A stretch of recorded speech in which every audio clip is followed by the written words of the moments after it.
with him will be Ja'Cory Jimerson, some Tanner McAllister mixed in there, some Jonathan Crisp mixed in there.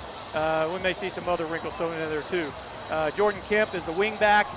Cooper Luff is also a wingback, a halfback.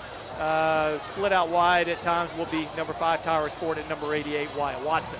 On defense for Heath will be number 47 Robert Dunham, number 66 Josh Jackson, and 14 Parker Phillips across the front. The linebacker number 3 Mojo Nichobo, number 42 Kristen Elbert, number 48 Desmond Williams, number 30 Dawson Miller, and in the defensive backfield Kendall Jimerson, DeAndre Walker, Tanner McAllister, and Tyrus Ford. The teams are out on the field. Back deep for the Hawks, number 13 Jonathan Crisp and number 6 Kendall Jimerson. Lobos are approaching the ball, and we are away. Kicker kicks it deep and out, all the way back out of the back of the end zone, so the Hawks will take over on their 25-yard line. We were watching this guy warm up before the game, Troy, and he was booming it from he was kicking field goals from like 55 yards and cleared it with ease, so he's got a huge leg. Yeah, quite a kicker. Is that Chris Kessler, number 95? Is that a double digit? That's what it looked like to me, yeah. Yeah, he's quite a kicker. He's a big kid, too. I hope this game doesn't come down to field goal winning it or losing it, and it being from 40 or 50 yards and he bangs it through. That would be exciting for them, but that's hard for anybody to make. So Grant Buckholt in the backfield. He's got Jordan Kemp back there with him. It looks like, let me see if that's Jordan Kemp. That's what it looks like. Yes, sir. Now man goes in motion, and Buckholt's going to keep this one right up the middle. Good push right up the middle, past the 30-yard line, out to about the 32-yard line is where they're going to spot it. Nice gain on first down, just a hard push right up the middle. They're going to spot it at the 31, so a gain of 6 on that play. 2nd down and 4 for the Hawks. Well, that's a statement right there, Steve. Sure is. Run the ball between the tackles, which we've not been able to do against the Lobos in recent history or ever. And, get 6 yards on the first carry. Kemp now goes split wide left. Ja'Cory Jimerson in the backfield with Buckholt. Now man goes in motion. This is given to, Buckholt's going to keep it again. He and Jimerson kind of collide in the backfield, and Buckholt ends up surging forward. Gains maybe a yard or 2 on that, but there's a little bit of a broken play there as Buckholt and Jimerson collided in the backfield before Buckholt just kept the ball and took off with it. So that's going to bring up now a 3rd down and 3 for the Hawks here on their initial possession of the game. 3rd down, a very manageable 3, so I'm looking forward to seeing what Coach Moss has up his sleeve right here. Des Williams checks in for this short yardage situation here, and the snap is going to go directly to him, and he plows right over the top, and he's past the 40, rolling over people inside Lobo territory, but he drops the ball, but the Hawks fall on it. Grant Buckholt following the play. Again, Des Williams with a hard run, just plowing through people, but right before he hit the ground, he did lose the ball. Fortunately, Grant Buckholt was following the play, fell on it, and the Hawks retain possession now in Lobo territory. Initial 1st down of the game. Well, they needed 3 yards. That was like a little goal line there at the 40-yard line and got all the way into Lobo territory. Needed 3, got 15, so nice run there. Actually, 20. 20-yard run. Jimerson now goes in motion out to the left. Snap to Buckholt, comes to Kemp coming on that reverse play, and he's slung down with no gain, caught up from behind. A nice play on the tackle there by number 10, Travion Webster, one of the captains for the Lobos. No gain on the play, 2nd down for the Hawks. Yeah, that wingback trap reverse right there to Kemp has been the bread and butter for the Hawks. They've been saving that usually for 3rd down and long, but the Lobos coaching staff has seen that on film for the last 3 games for sure, and for the whole season, and other teams have been able to shut that down as well. Jimerson offset to Buckholt's left. Jimerson now goes in motion out to the right. Snap to Buckholt, and he's going to keep himself right up the gut. Not much on the play. Leans forward right to the 45-yard line. Gain of just 3 on that play, and now a flag goes flying from outside of that huddle. There was something going on the bottom of that that the referees did not like. Let's see what they call on this. It's right in the middle of the field. They are going to call a dead ball personal foul face mask against the Lobos, so that's going to be a big break for the Hawks there. That's going to push the ball down to about the 30-yard line of the Lobos, and the Hawks are in business on their first possession of the game. They sure are, and I didn't know that this game would, or I didn't anticipate this game coming down to discipline, not getting big penalties against you, killing drive type penalties, or penalties on the defense, encouraging offensive drives of your opponent, but let's see if that has anything to do with the outcome of this game tonight. Jimerson offset to the right. Buckholt. This play is going to go for a pass down the left sideline. No, Buckholt's going to keep it. That play was not there, and the Lobos catch up to him quickly. Going to drop him for a loss of about 3 on that play. He was looking for Jimerson down the right sideline, but the Lobos sniffed that out well and covered it well, and Grant had to eat that ball and drop for a 3-yard loss. Well, Steve, in weeks past, the passes have been available, and the Hawks have elected not to throw until last week when they threw the ball 12 times and really could have completed, like Coach Moss said, about 8 or 9 of those 12 passes because they were wide open. 2nd down, 13. Jimerson takes a direct snap here, and he's trying to find a crease on the right side. He's got it. He's to the 20. He's to the 10. 5. Touchdown, Hawks. Wide open lane down the right sideline for Ja'Cory Jimerson, and he scoots into the end zone for the first touchdown of the night for the Hawks. Well, Steve, now I know why Coach Moss elected to get the ball on offense. This might be a game of whoever has the ball last wins, or whoever has it more often, taking advantage of turnovers. So great job by the offense getting in the end zone on that. Great blocking. Tyrus Fort spotting the ball on the 10-yard line.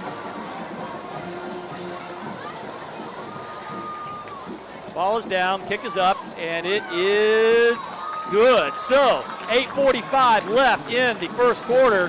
The Hawks score first. They lead 7-0 here on the SportsGram Internet Network.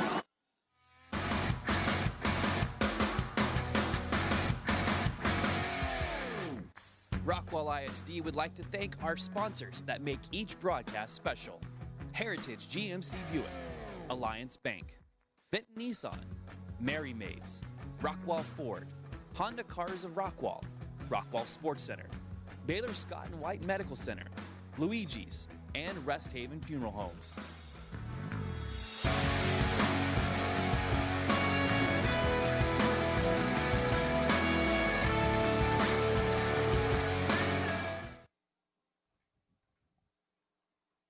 This is Ja'Cory Jimerson, running back, and you're listening to Heath Hawk Football.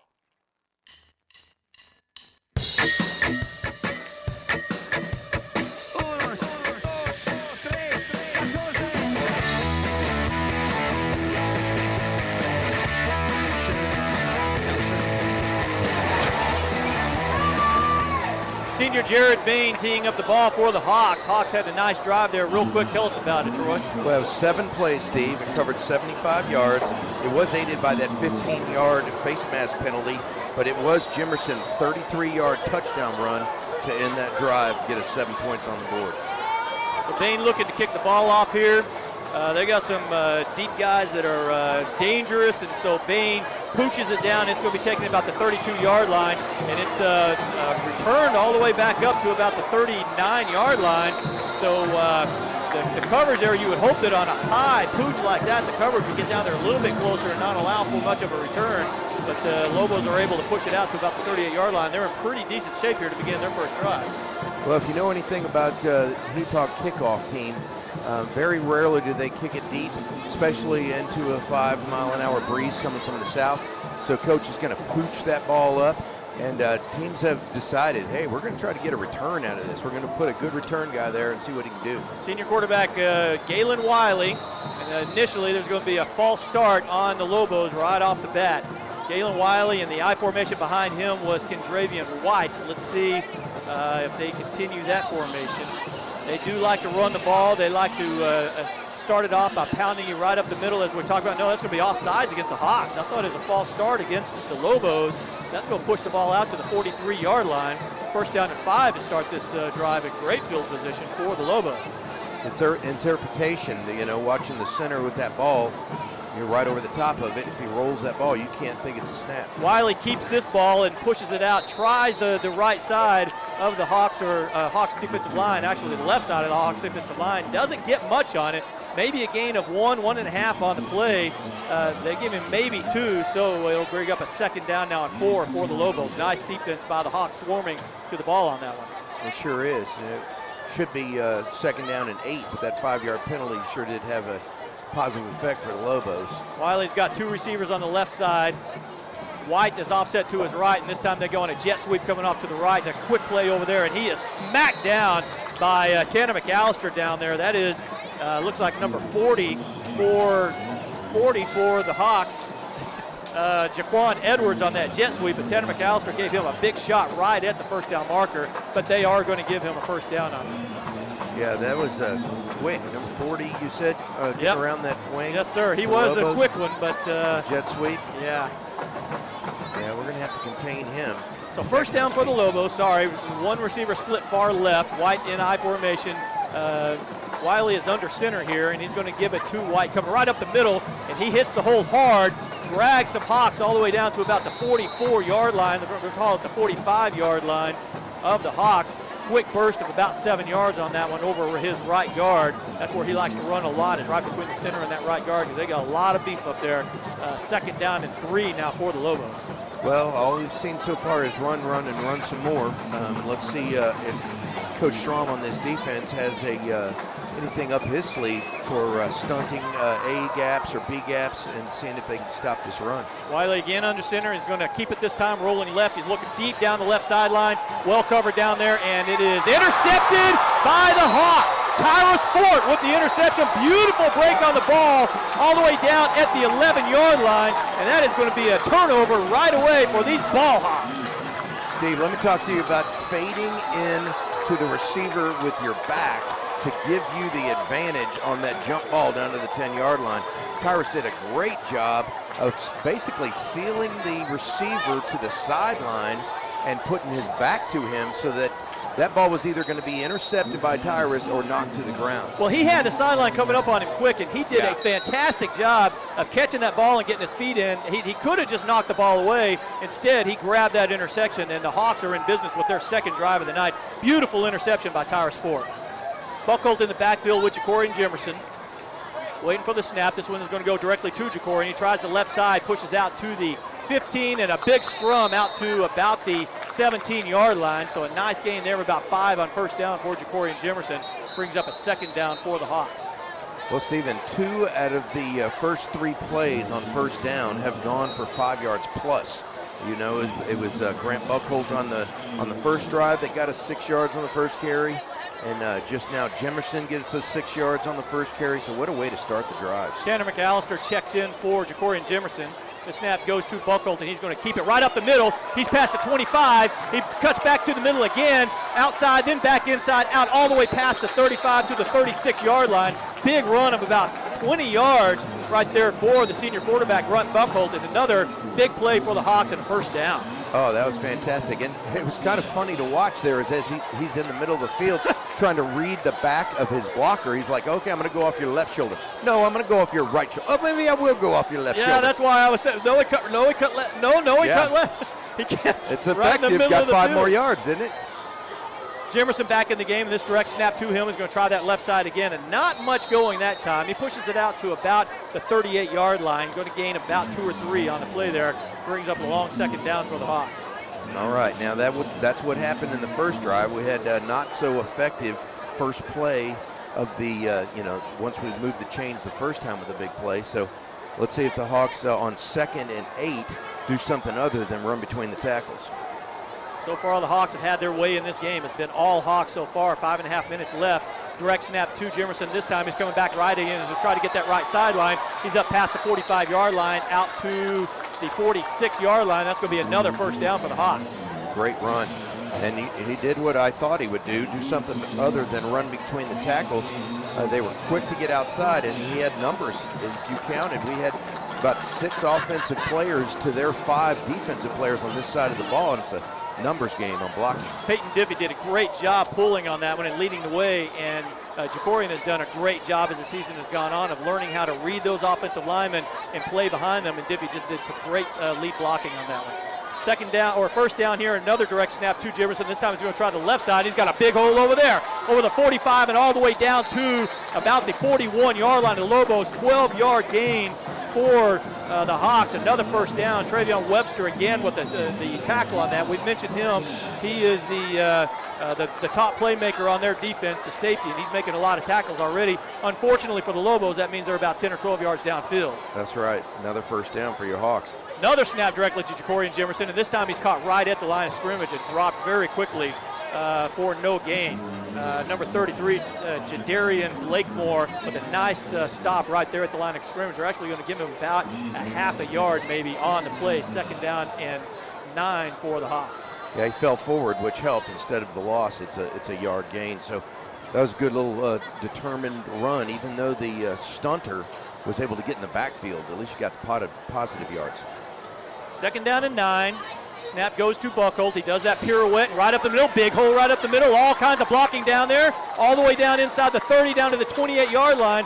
This Lobo defense doesn't know what to do right now to stop this offense. Another 1st down for the Hawks. No, I anticipate a defensive timeout being called here in a minute because the Hawks are really, only needing 2 plays to get a 1st down the last couple of times they've moved the chains. Well, this is a team in the Hawks that are averaging almost 7 yards per carry on the year so far, and they've got to be matching that so far tonight.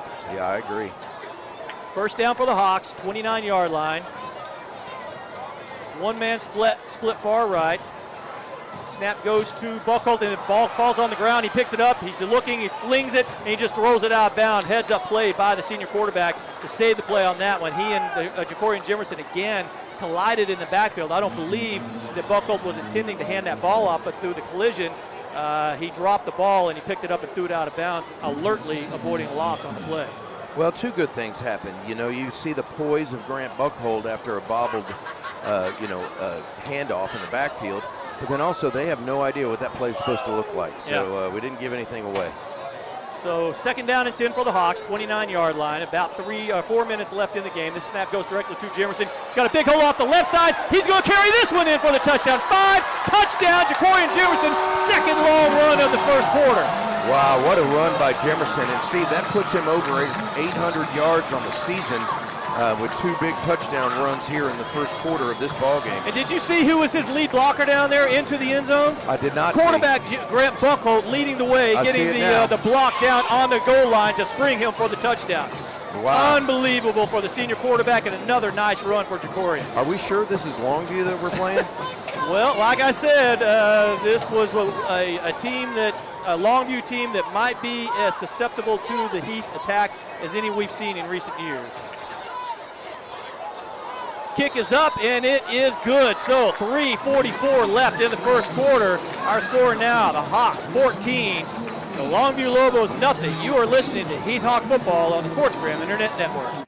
Let's go to the Rock. Gary Friedman here, the voice of Rockwall, and I want to brag a bit about Honda Cars of Rockwall. With one of the highest customer satisfaction ratings in the nation, Honda Cars of Rockwall is DFW's fastest growing Honda dealership. As a LEED certified facility, the people at Honda Cars of Rockwall not only care about you, but also the environment. I recommend that you stop by and say hello to the great neighbors just off I-30. You can take exit 68 both ways. Go to the Rock, see what all the excitement's about. Go to the Rock. This is Luke Cannon, offensive line, and you're listening to Hawk Football.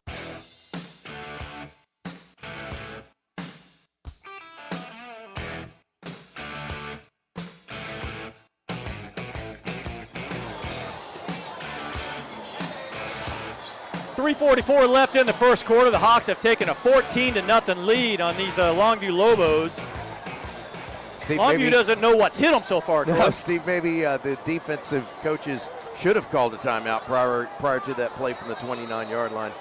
Well, listen, we know that this is a very potent Longview offense, and the Hawks are going to keep scoring, but it is exactly the way they would have hoped and dreamed that this would start off to jump out to a 14-0 lead. So far, Longview is showing absolutely no ability to slow down the Hawks at all. The Hawks are going to have to continue to play defense and keep them out of the end zone, but so far so good.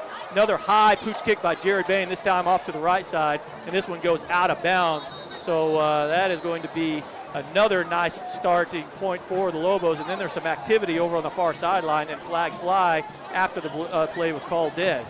Let's see who they're going to call this one on. Somebody's going to get a personal foul. Yeah, and it is going to be against the Hawks, it looks like.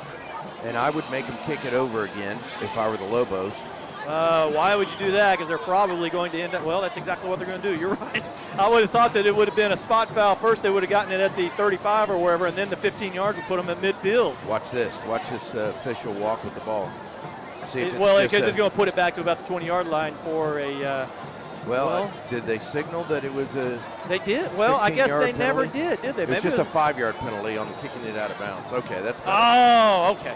I saw some activity going on over there. I thought that it was going to be a personal foul. My bad. Okay. Back deep for the Lobos, number 40 for the Lobos is Jaquan Edwards. And he's going to, no, this is going to be a short pooch up again. And this time it's going to bounce and it's going to go out of bounds again. So there's going to be another flag flying. The up back this time, instead of trying to catch it, decided to come up and block and let that one bounce. And it did bounce out of bounds. And they're going to make him kick it again. As they probably should. So Jaquan Edwards will get one more chance. The return man on the other side, by the way, is number 9, DeCraven Polk, their backup running back. They are both dangerous return men. I've seen some film on them, and they can return that ball. Yeah. Understandable why the Hawks are trying to keep it away from them, but you got to keep the ball in bounds. Right now, the return men are standing between the 25 and 30-yard line on their own end of the field, and the Hawks are now going to be kicking off from their own 30-yard line. I would say just drive this one and see what happens. What do you say? There's a you huge get down there hole. and cover. Well, look at the hole in the middle of the field. The two men are covering the sidelines now. There's a huge hole in the middle. If he just drove this right down the middle, I don't think they'd have a chance to get it. Well, they're backing up and they're pinching in, so we'll see what happens. Bain approaches the ball, and this time he is going to just drive it right down the middle of the field. It's going to go all the way back into the end zone, and so this is going to work out very well for the Hawks. What would have been a starting point on about the 35 or 40-yard line had the Lobos taken either one of those penalties, they're going to be backed up to their 25-yard line instead. That is exactly what the Hawks needed to do there. I should be a coach. You should be. And look at the wind. The wind is picking up. He did kick that into the wind, low line drive, and it made it all the way through the back of the end zone. Yeah, they said it was going to be a fairly steady 10-mile-an-hour wind here, and it is fluttering pretty good there. You're right. So he drove that straight into the wind and out the back of the end zone. Low line drive, but there wasn't anyone there to field it. Right. Wiley, it's shotgun formation now. White offset to his left, 2 receivers on the right side. Looks at the side for instructions. White now goes to his right side, and this time Wiley's going to keep it. He pitches it out to White. He's got a lot of room down the right sideline. Good blocking down the field. He's all the way up to the 45-yard line of the Hawks. There was a huge lane up there. Everybody pinched in to try to stop Wiley, and White had all day to run before he's finally knocked out of bounds. Yeah, it was good offensive play for the Lobos. Let me tell you about that drive the Hawks had. It was 7 plays. It covered 88 yards, that's almost the entire field.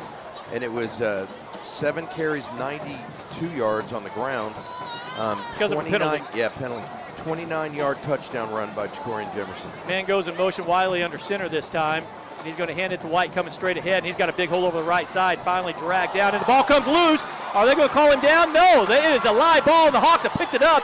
Tanner McAllister trying to return it now, and he finally goes down after running around in the middle of the field for a while. But second straight drive of the Lobos that have resulted in a turnover for these ball Hawks. And there's a flag in the middle of the field now. Wow. Wow is right. I'm glad they don't have instant replay. I don't know if he was down or not, but that ball rolled 10 yards down the field. So I'm assuming he was still upright. Doesn't matter. The Hawks are ripping at that ball trying to get it out. McAllister tried to make something out of it, but boy, there was just nothing going back there. The Lobos had him sealed up pretty good. I'm trying to see. Yeah, they're probably going to. It's a personal foul against the Hawks. I just saw a replay, and one of the guys in blocking kind of went high with a block to the head. So they backed him up a little bit there. But that's after the turnover, isn't it? Yes, it is. It's still the Hawks' ball. So that's going to push it back to, looks like around the 30-yard line of the Hawks. And so far, all that means is that's 15 more yards. The Hawks will be able to go to tack onto their yardage for another touchdown. Like I said, and I'm joking, of course, but the Lobos have shown zero ability to slow down this Hawks offense so far.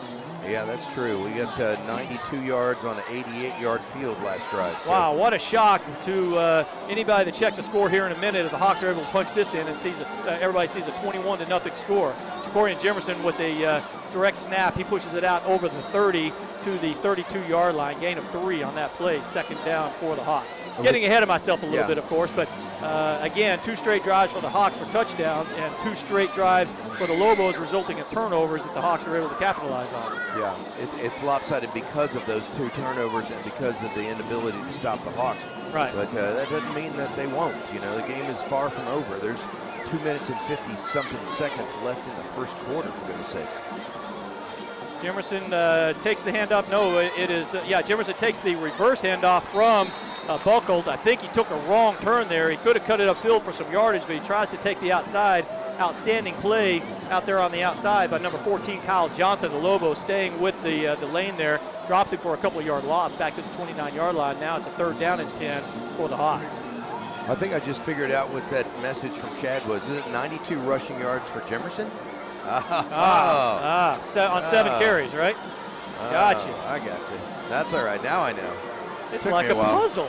Jemerson with a direct snap again, and he fights his way through a group. Oh, he almost breaks a tackle, which would have allowed him to gain the 1st down. As it is, he's going to be dropped 2 or 3 yards short of the 1st down. He had a good hard run there through a crowd, but he wasn't able to break that last tackle.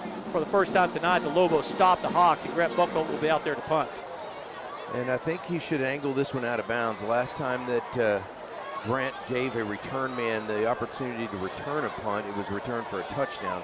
And that was the only touchdown that the Mesquite Skeeters scored in the first half last week. Number 34, Darian Fitz, back for the Lobos. He's standing on about the 35-yard line. Buckhold has the ball, and he does. It looks like it might. Well, it looked for a second like it was. Okay. Yeah, they're going to call a personal foul. Looked like it got tipped. I guess it didn't. The return man Fitz caught it, and the Hawks swarmed him immediately, but there is a flag down. It is going to be a personal foul, roughing the punter. So the Lobos again help the Hawks out, and the Hawks are going to have the ball in Lobo territory to retain this possession. 15, personal foul was indicated first. Yes. So it's going to be a 1st down regardless because it was 4th and 4. So the ball was on the 36-yard line. That'll take it to the 49 of the Lobos, and the Hawks stay in business on offense. Again, assisted by a personal foul by the Lobos. And let's see if the Hawks, 1:26 left in the 1st quarter, up 14-0. Let's see if they can put another score on the board here in the 1st quarter. Well, the Hawks had a 15-yard penalty or back-to-back 5-yard penalties that didn't really seem to matter.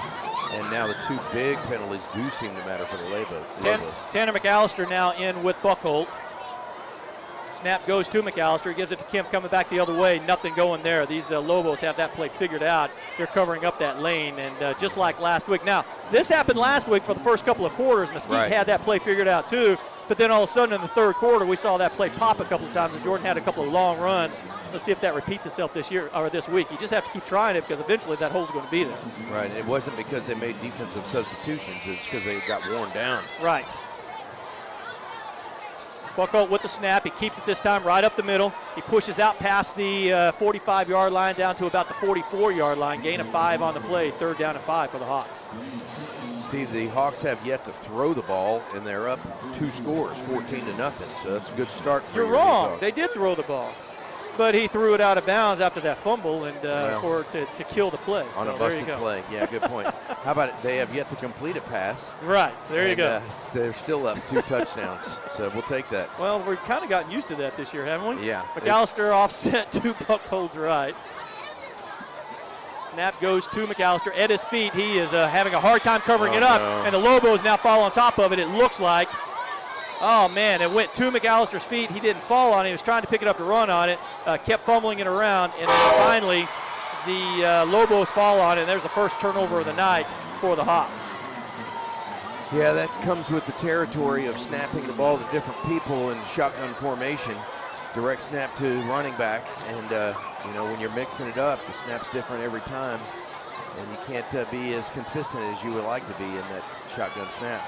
So the Hawks not able to capitalize on that personal foul by the Lobos. They will take over on their own 48-yard line now.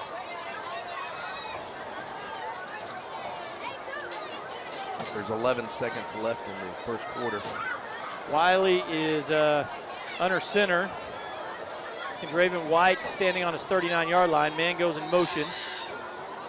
Wiley's going to give it to White coming right up the middle. He is a hard charger, man. He puts that head down and just bull rushes straight ahead. Gains about 5 on the play. 2nd down and 5 for the Lobos.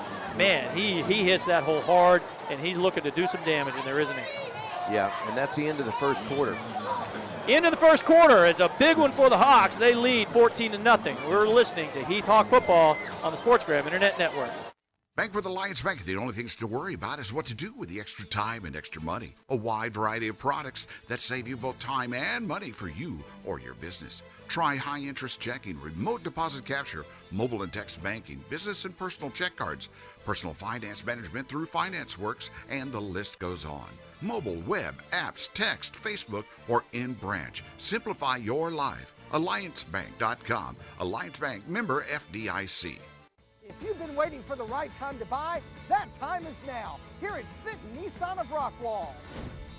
It's game day at Fenton Nissan of Rockwall. Big discounts and a large inventory. Get off the bench and check out our playbook at rocknissan.com. If you can't find your next car here, you can't find it anywhere. What do you expect from the newest star player in town?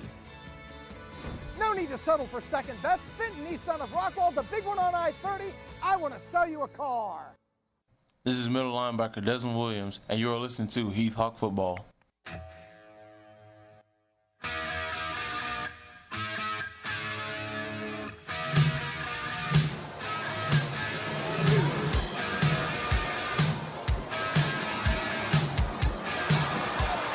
Wiley hands the ball off to White, shooting right up the middle, big hole right up the middle, and he is gone. All the way in for the touchdown. That is not White. That is DeCraven Polk, number 9. A big hit, big play right there for Longview. And first play in the second quarter, they draw within 7 or 8, pending the extra point of drawing to within 7 of the Hawks. Steve, it's almost like the defense wasn't prepared for the first snap of the second quarter. You know, it only takes one guy to blow an assignment and to leave a hole when you're gap contained like this. And there he goes off to the races, and these guys are too quick to catch from behind.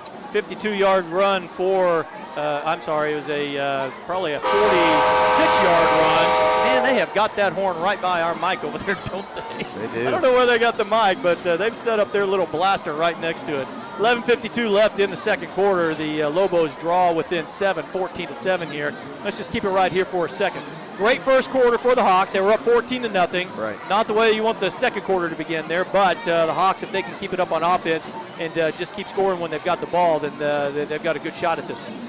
Well, that's so true. You just can't afford to turn the ball over with a low snap. That's the result is 2 plays later.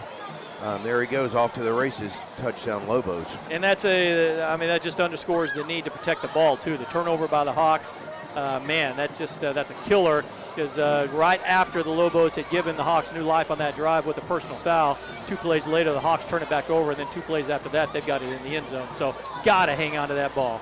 You're right about that. So back deep for the Hawks here is going to be number 13, Jonathan Christ, and looks like number 5, Tyrus Fort. Nope, that is number 2, Tanner McAllister back there for the Hawks.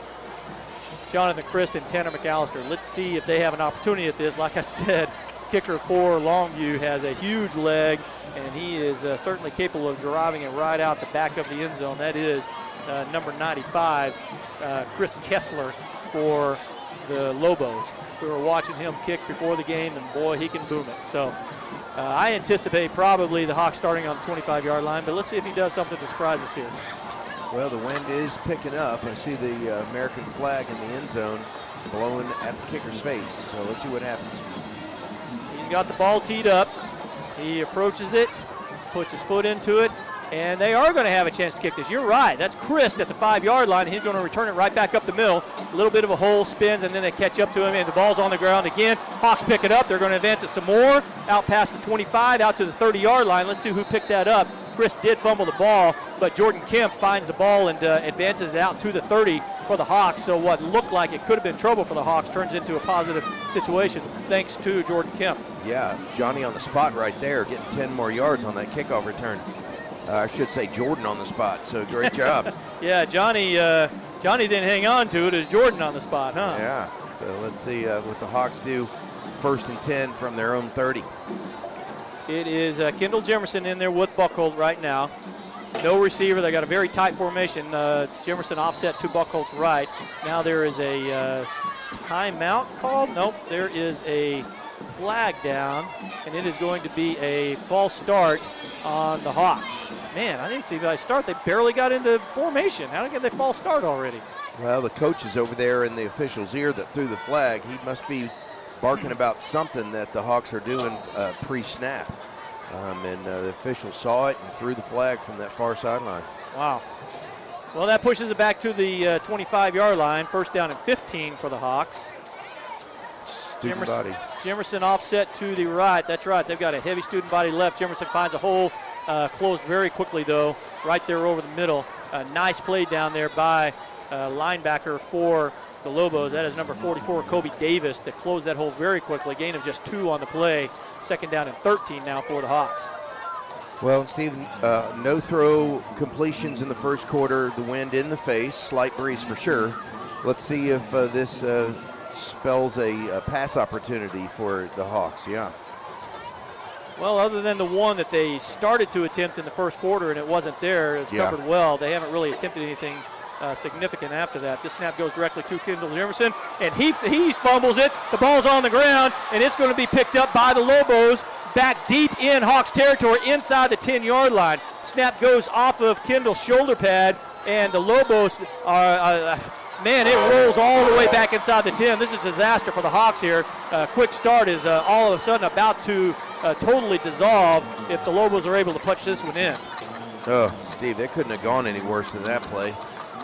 Ball went off the shoulder pad, rolled another 15 yards back, and a bit of a scrum there, and was recovered by the Lobos inside the 10-yard line.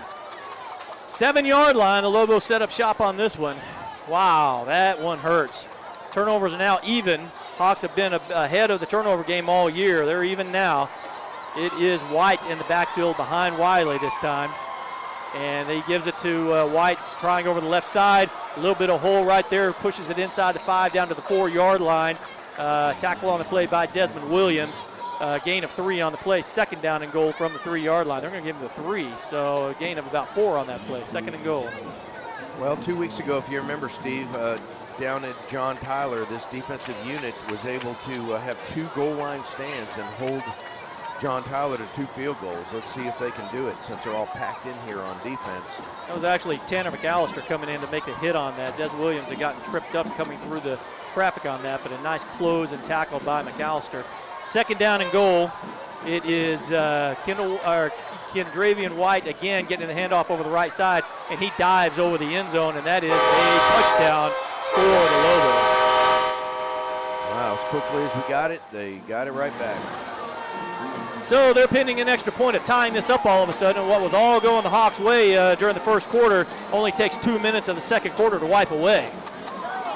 Man. Explosive offense, pretty explosive defense to get that ball back. Well, yeah. Hawks have got to secure that ball, man. 2 straight turnovers have turned into disaster very quickly for the Hawks here. Bad snap. Kick is up, though, and it is good. Golly, that horn. I know. All right, 10:05 left in the second quarter. The new score, 14-14. We'll be back in a moment with more Heath Hawk football. Don't miss supplier price for everyone going on right now at Heritage GMC Buick in Rockwall. Get a brand new 2017 GMC Sierra Crew Cab SLT, supplier priced at only $41,591. That's almost $6,000 off MSRP. Or save $5,000 off MSRP on a luxurious Buick Encore. That makes this one only $19,990.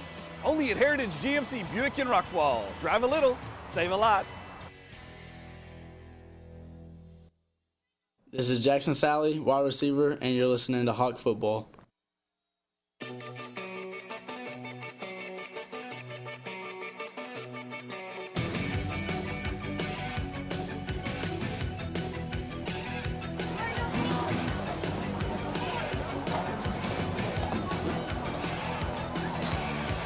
Well, what was a dominating first quarter for the Hawks takes less than 2 minutes of the second quarter for the Lobos to wipe away thanks to 2 successive Hawk turnovers, and we are now tied at 14-all. There are a couple of other teams in the district that the Hawks are duking it out with for the final 2 playoff spots. Rockwall won last night over the same Mesquite team that the Hawks dismantled last week, so they're in good shape. Mesquite Horn is the other one, and they are being dismantled right now by John Tyler, 21-0 in the second quarter, so that's good news for the Hawks, and that is the Hawks' opponent next week. Kickoff goes high and deep again, but it is going to be taken at about the 8-yard line and fumbled again. But Chris picks it up and advances past the 20-yard line, cuts out to the right side, and he dances around, finally gets dragged down and around the 25-yard line. The Hawks will set up shop there. That's Tanner McAllister, not Chris. Hawks will start there with their next possession here, and let's hope they keep the ball this time. That's right. 2 hands on that ball is so important anytime that you're in traffic. Securing that football on kickoff returns. We saw just now the last 2 kickoff returns were fumbled. I don't know what to say. I know the special teams have been working on that. I know the coaches are emphasizing it. It's just got to be executed by this Heath Hawks team. So Buckholt trots out on the field. Out with him right now is Kendall Jemerson, Jordan Kemp, and the rest of the offensive staff. Tight formation down there. This snap is going to go to Jemerson. He gives it to Kemp coming back the other way. Nothing doing there. Held up pretty nicely. Fighting, but he's not going to get a lot. They're going to give him 1 yard on the play. So far, the Lobos have sniffed that out every time. There has not been a hole there. 2nd down and 9 for the Hawks. Yeah, and you start to wonder if, because it opened up eventually last week, if the play calling is going to keep calling that all night long to no avail. So we'll see. Well, when it hits big, and so I think that they've got to keep trying it because it may not hit every time, but when it does, it's usually a big gainer. 2nd down, Jemerson offset to Buckholt's left this time, and he's going to get the direct snap. He's going to try the left side, and there is nothing going there. Hit right at the line of scrimmage. Nice play down there by number 48 for the Lobos. That is big, what is his name? Chase Davis. He's not on my too deep up here, but he's a 5'10", 205-pound senior defensive lineman. Stopped him for no gain, so that is going to bring up now a 3rd down and 9 for the Hawks. And what was going so right the first several drives has been stalled significantly here the last couple of drives. Yeah, you're right about that. It brings up obvious passing down, 3rd and long. Jemerson goes in motion out to the right side now. Buckholt is going to pass. He's rolling out to the right. Evades. Nope. He's going to be dropped for a loss. He throws it out of bounds. Finally, he's outside the tackle box. Gets it past the line of scrimmage. But that was sniffed out very well by the Lobos. And as he rolled out, he was not able to evade the rushing end on that side. Wraps him up. Grant's able to get rid of the ball before he's dropped. But that's going to bring up 4th down now for the Hawks. Well, he had somebody in this backfield before he could even look downfield. So his emphasis was try to get outside the tackle box and be able to get to the edge so that he could throw the football, but that just never really happened. Darian Fitz standing on his 45-yard line. There is a timeout. Stoppage in action, a timeout from somebody, so we'll take Lobos. a timeout too. We'll be back in a moment with more Heath Hawks football. If you live in Rockwall, you know that Luigi's Italian Cafe has been a local family favorite for 20 years. Great food at great prices makes this the perfect pregame stop. Their amazing service makes you feel like one of the family while getting you in and out quickly so you can easily make kickoff. Conveniently located on the corner of Yellow Jacket Lane and Goliad, it's walking distance to the stadium. This is Grant Buckholt, quarterback, and you're listening to Heath Hawk football.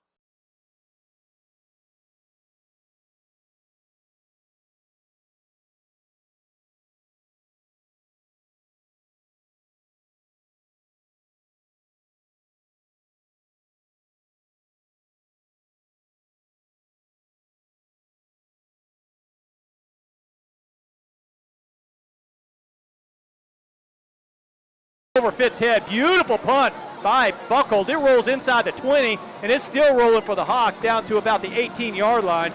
That's going to be a 55-yard punt, 56-yard punt by Grant Buckholt. Way to flip the field by the senior. Yeah, great job. He does have a bit of a breeze at his back, kicking from the south to the north. But that was just all solid leg. Great kick, Grant Buckholt. Yeah, completely cleared the head of Darian Fitz, who was standing on his 40, and he started sprinting back, and he still couldn't get to it. Cleared him completely. And so that was a nice way to gain an advantage for the Hawks at field position. The Lobos were looking to come out of this pretty nicely, but now they're backed up inside their 20, and so kind of a breath of relief there for the Hawks. White in I formation behind Wiley. Wiley's going to try to keep this one, but it's played nicely. The ball's on the ground. Fell back on it. That was White. Actually, that was Polk back there that fell back on it, but Wiley had attempted to keep it, but he got wrapped up, and so as he was wrapped up, he tried to pitch it back to Polk. Ball hit the ground instead, so that's going to be a big loss back to, where did they spot that ball? Back to about the 13-yard line, 6-yard loss for the Lobos, 2nd down at 16. Well, that's how you want to play that slow play on the option coming towards us here, is go ahead and hit that quarterback and make him pitch the ball wild like that. No, Mojo Nachobo keeping with his assignment on that one and wrapping him up and causing him to pitch errantly. Wiley under center, man goes in motion here. And now this is called dead, and the time had expired on the play clock, so that is going to be a timeout. They just got a timeout in just before the play clock had expired. Yeah. So let's just kind of take a breath here and recap. First quarter, the Hawks take the first 2 possessions. Actually, they took their initial possession, marched all the way down for a touchdown. Right. When the Lobos had their first possession, Tyrus Fort came up with an interception deep in Hawks territory on a long pass, and then the Hawks turned that into a long touchdown drive. The Hawks traded punches with the Lobos for the rest of the quarter, but then the Hawks turned the ball over a couple of times. Second play of the second quarter, the Lobos 52-yard touchdown run for to pull within 7, and then on the last one, the Hawks turned it over inside their 10-yard line. Lobos are able to punch it in, and that resulted in what we have now, a 14-14 tie. Hawks went 3 and out on their possession. Deep punt by Grant Buckhold has the Lobos trapped inside their now 15-yard line. 2nd down and 16. Tie score, 7:37 left in the first half. Wiley under center. Man goes in motion again. It is Polk in the backfield, and he's going to know Wiley's going to keep it. He's rolling out. He's looking on a wheel route down the far right sideline. No way they're going to complete that. No, he did complete it. 2 men down there for the Hawks in coverage, but somehow number 9 for the Lobos, DeCraven Polk, comes down with the ball on that long completion out to the 40-yard line. I don't know how he got that one in there, Troy. I don't know either, and the defense was in good defensive position, but I don't know that they ever got turned around to see the ball falling right where it needed to be. He dropped that on a dime. Nice concentration by Polk on that one to pull that in under heavy coverage. Wiley under center. This time he does give it to Polk, trying to left side, wrapped up over there very quickly. A nice play over there by number 42, Christian Elbert, for the Hawks, dropping for just a minimal gain, maybe half a yard. 2nd down and let's call it 9 for the Lobos. Is that the first completion, Chad? And it went for 27 yards. And he averages about 100 yards a game throwing the ball. Well, now we know why so many of them go for touchdowns, because they're all long completions. 1 receiver left, 1 right. Only man in the backfield right now with him is number 35, Jesse Anderson. Snap goes to Wiley. He's going to keep it this time. Finds a crease up the right sideline, over the 45, over the 50-yard line, down into Hawk territory to the 49, just past the first down marker. That will be a first down for the Lobos. Well, that time he slow played it, but didn't tackle the quarterback. Everybody was anticipating the pitch to number 35, and that never happened. Hawks could use a stop here and get momentum back on their side for sure. Yeah, just into Hawks territory on the 49-yard line. First down, Lobos.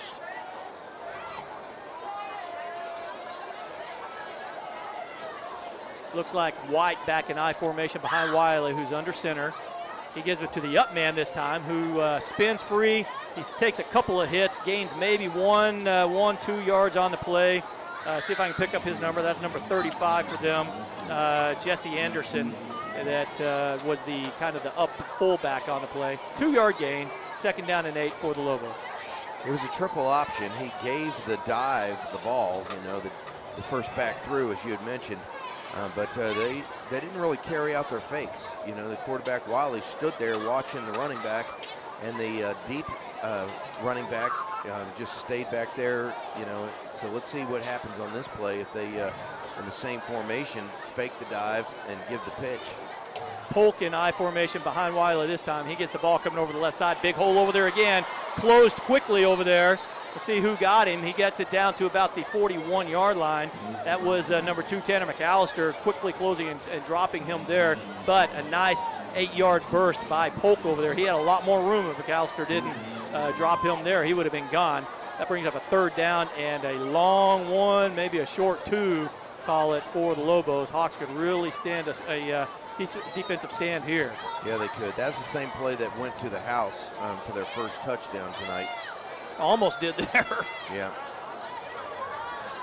Hawks are playing up tight. Got everybody up close to the line of scrimmage. Wiley hands the ball to Polk, and he is swarmed at the line of scrimmage. Just edges over the 40 down to about the 39.5-yard line. He looks like he's going to be about a half yard short of the first down. Nice defensive push. Josh Jackson getting up underneath and dropping him for a minimal gain. So that'll bring up a 4th down and short now for the Lobos, and it looks like they're keeping their offense out there. They're going to go for it. Well, what the Hawks need is to take a risk here, send a stunt. I'd send him in the far side B gap. So just that side of the nose. Let's see what happens. He hands the ball off coming over the left side, and he's got a big hole, and he's going to be gone again.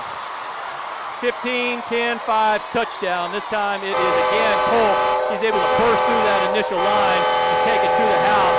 The Lobos have now taken the lead. Which hole did he hit, Chad? Same hole. Far side B gap. One I would have stunted, but that's all right.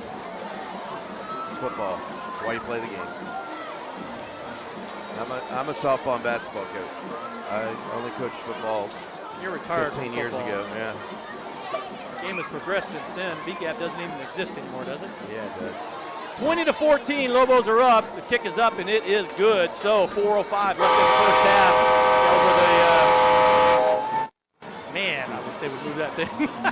21-14, the Lobos are up here closing out the first half. Let's see what the Hawks can do for it when we come back here on the Sports Graham Internet Network. Don't miss supplier price for everyone going on right now at Heritage GMC Buick in Rockwall.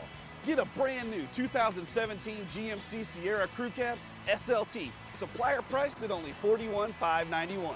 That's almost $6,000 off MSRP. Or save $5,000 off MSRP on a luxurious Buick Encore. That makes this one only $19,990. Only at Heritage GMC Buick in Rockwall. Drive a little, save a lot.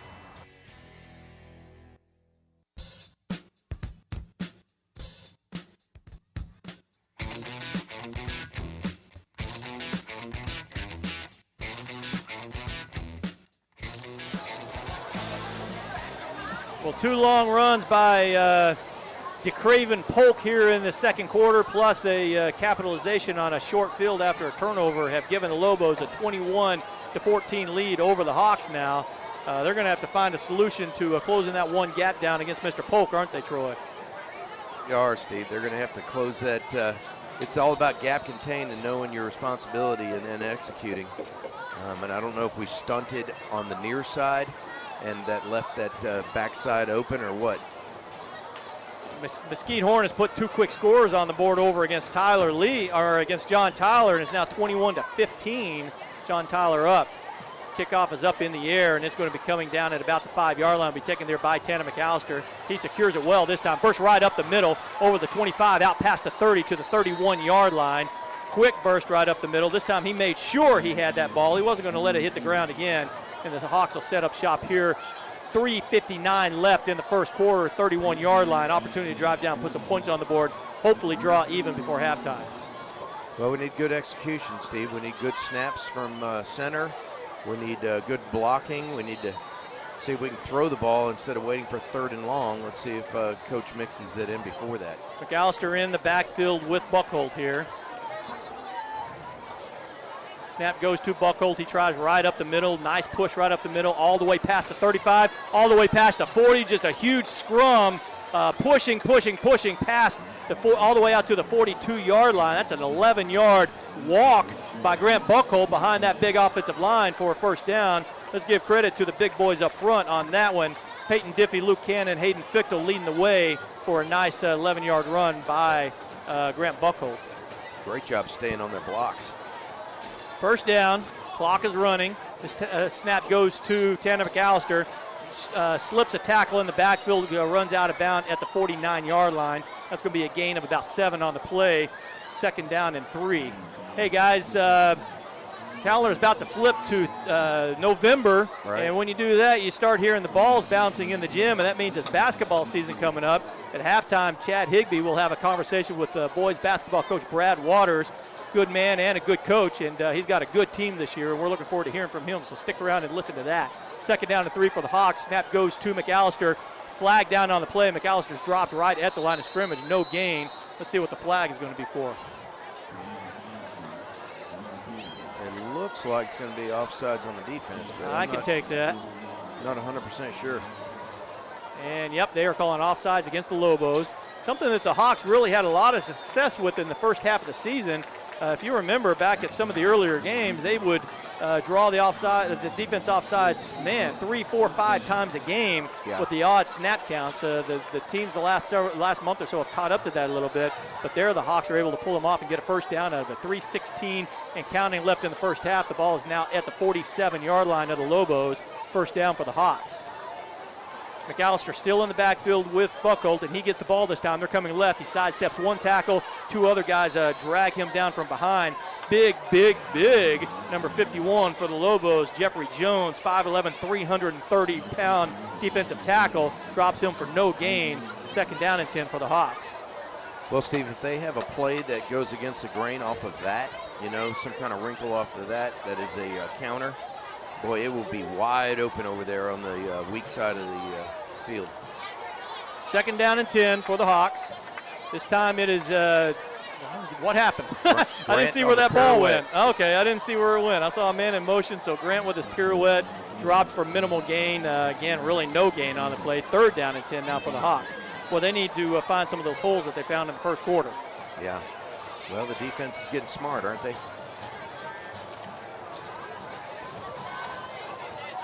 So 3rd down for the Hawks.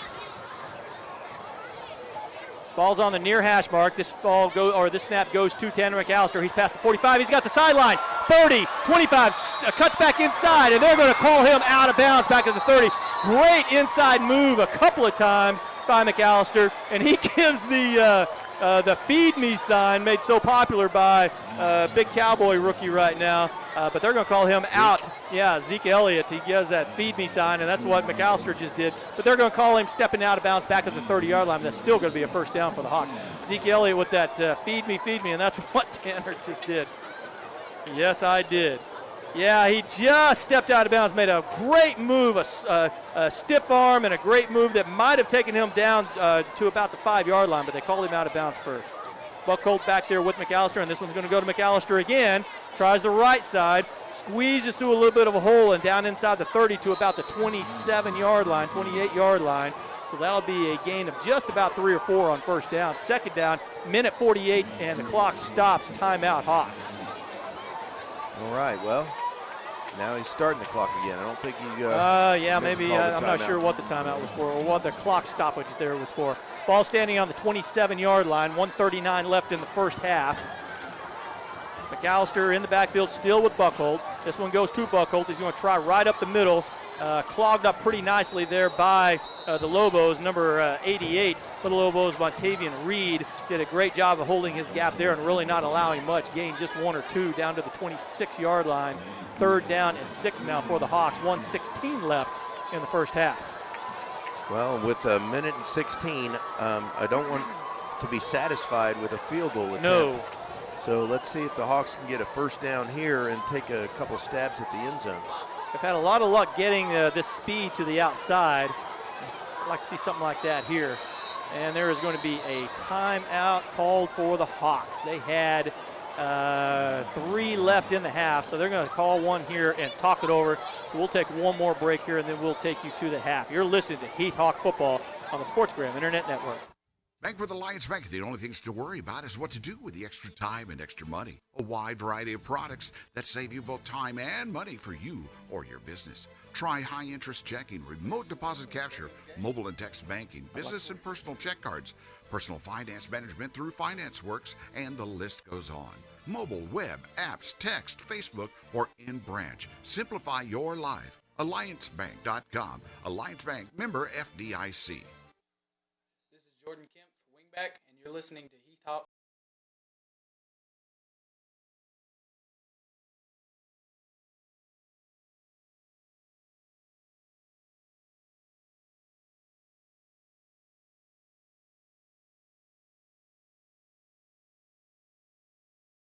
Have a 3rd down and 6 here, 54 seconds left in the first half.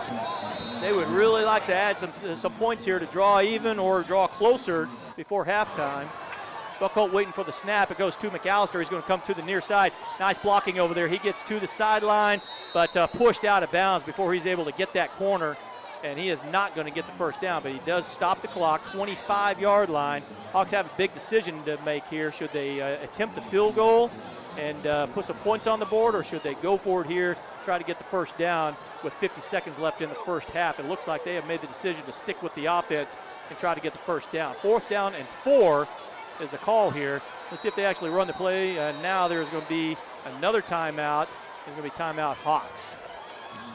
Coach, what should they do here? Well, I'd kick the field goal. I would too. Put the point, but it's, I mean, look, it would be a long field goal. You're looking at a 42-yard field goal, so that'd be kind of hard. Yeah. He does have the wind at his back. Yeah, and he's capable of doing it. I don't know. If it were 4th and 1 or 2, I would say let's go for it. 50 seconds left in the first half. Let's move the chains and try to get 7 out of this.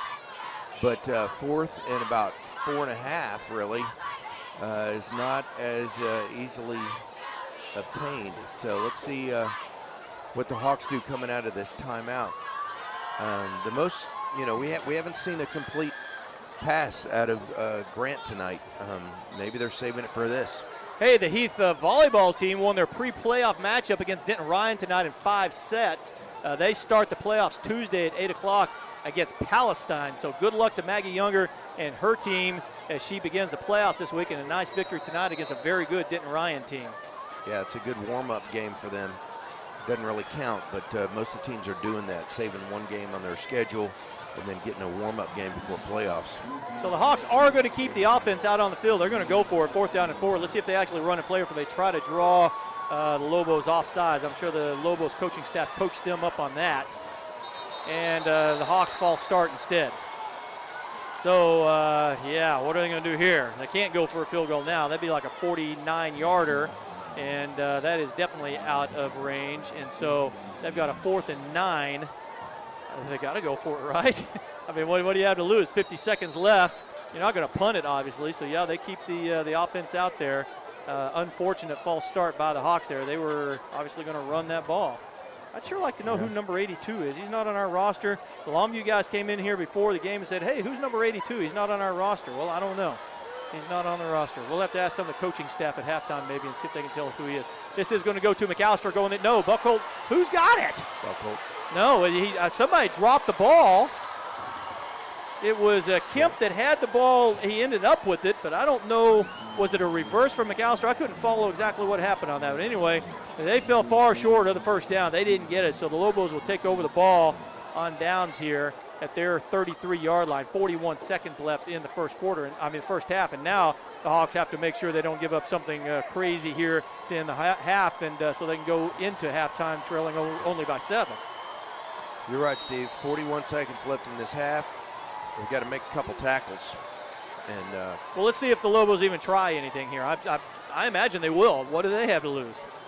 2 receivers left. 3 receivers go out left. Yeah, running back split off to the right. Man goes in motion. It's a jet sweep. No, he's going to hand it off coming back to the left. That's Polk again. Nope, that is Kendravian White. Stopped for a gain of about 5 on the play. 2nd down, Des Williams on the stop. The clock is running. And Lobos are looking like they're in no hurry to huddle up. So they're not really going to try to do anything with it. They're happy to go to the locker room 21-14 after what could have been a disastrous start for them. But they've come back strong here in the second half, and the Hawks are going to have to regroup at halftime and have a strong second half themselves. Did I say second half? I meant second quarter. Yeah, I know Hawks what are you going to have to, well, I want everybody to know what I mean. That's true. Hawks need to come out with a strong second half here. They really need it. White going to take the handoff again. No, Wiley is going to throw it deep down the sideline, and it is well covered down there, and it's going to be intercepted. And a flag on the play. I think that's going to be an offensive penalty. That's intercepted by number 6, Kendall Jimerson by the Hawks. Looked to me like the offensive player may have grabbed his face mask when he went by there or something, maybe interfered with him, but Kendall came up with the interception regardless. 3rd turnover that the Hawks have come up with here in the first half. And they are now on their 18-yard line with the clock expiring. I guess there wasn't a flag on the play, was there? Well, you have to decline it. You can't take the play and the flag on interception. Well, that was the final play of the first half, and so we are going to halftime. Our score, the Longview Lobos 21, the Hawks 14. Again, stick around at halftime and listen to Chad Higbee as he has a conversation with the boys basketball coach Brad Waters. You are listening to the Rest Haven Funeral Home halftime show here on the SportsGram Internet Network.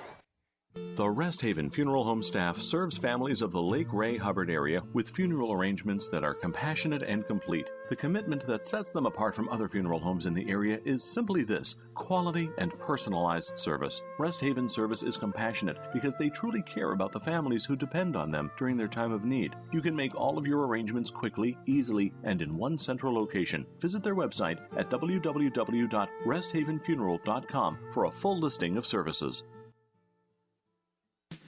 The Rockwall ISD Education Foundation is a nonprofit organization that supports the students and teachers of our ISD. Since 2003, the foundation has awarded more than $662,000 for district initiatives, innovative grants, and teacher enrichment. The foundation relies on the support and generosity from local businesses, such as Rest Haven, for continued success. You can help make an impact in the classrooms with a tax-deductible donation. Visit their website at rockwallisd.com/education-foundation for more information.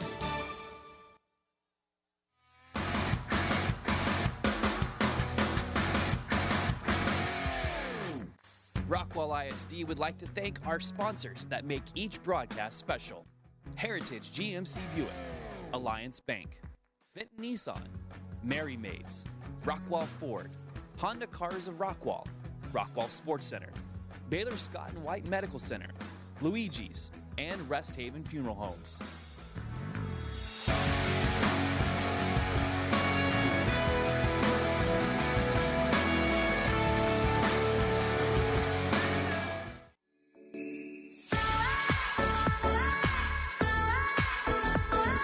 Welcome back to the Rest Haven Funeral Home halftime show.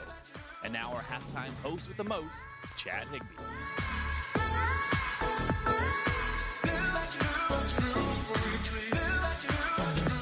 Well, thank you, Chris Curtis. I don't know if I'm the host with the most, but appreciate the throwdown there.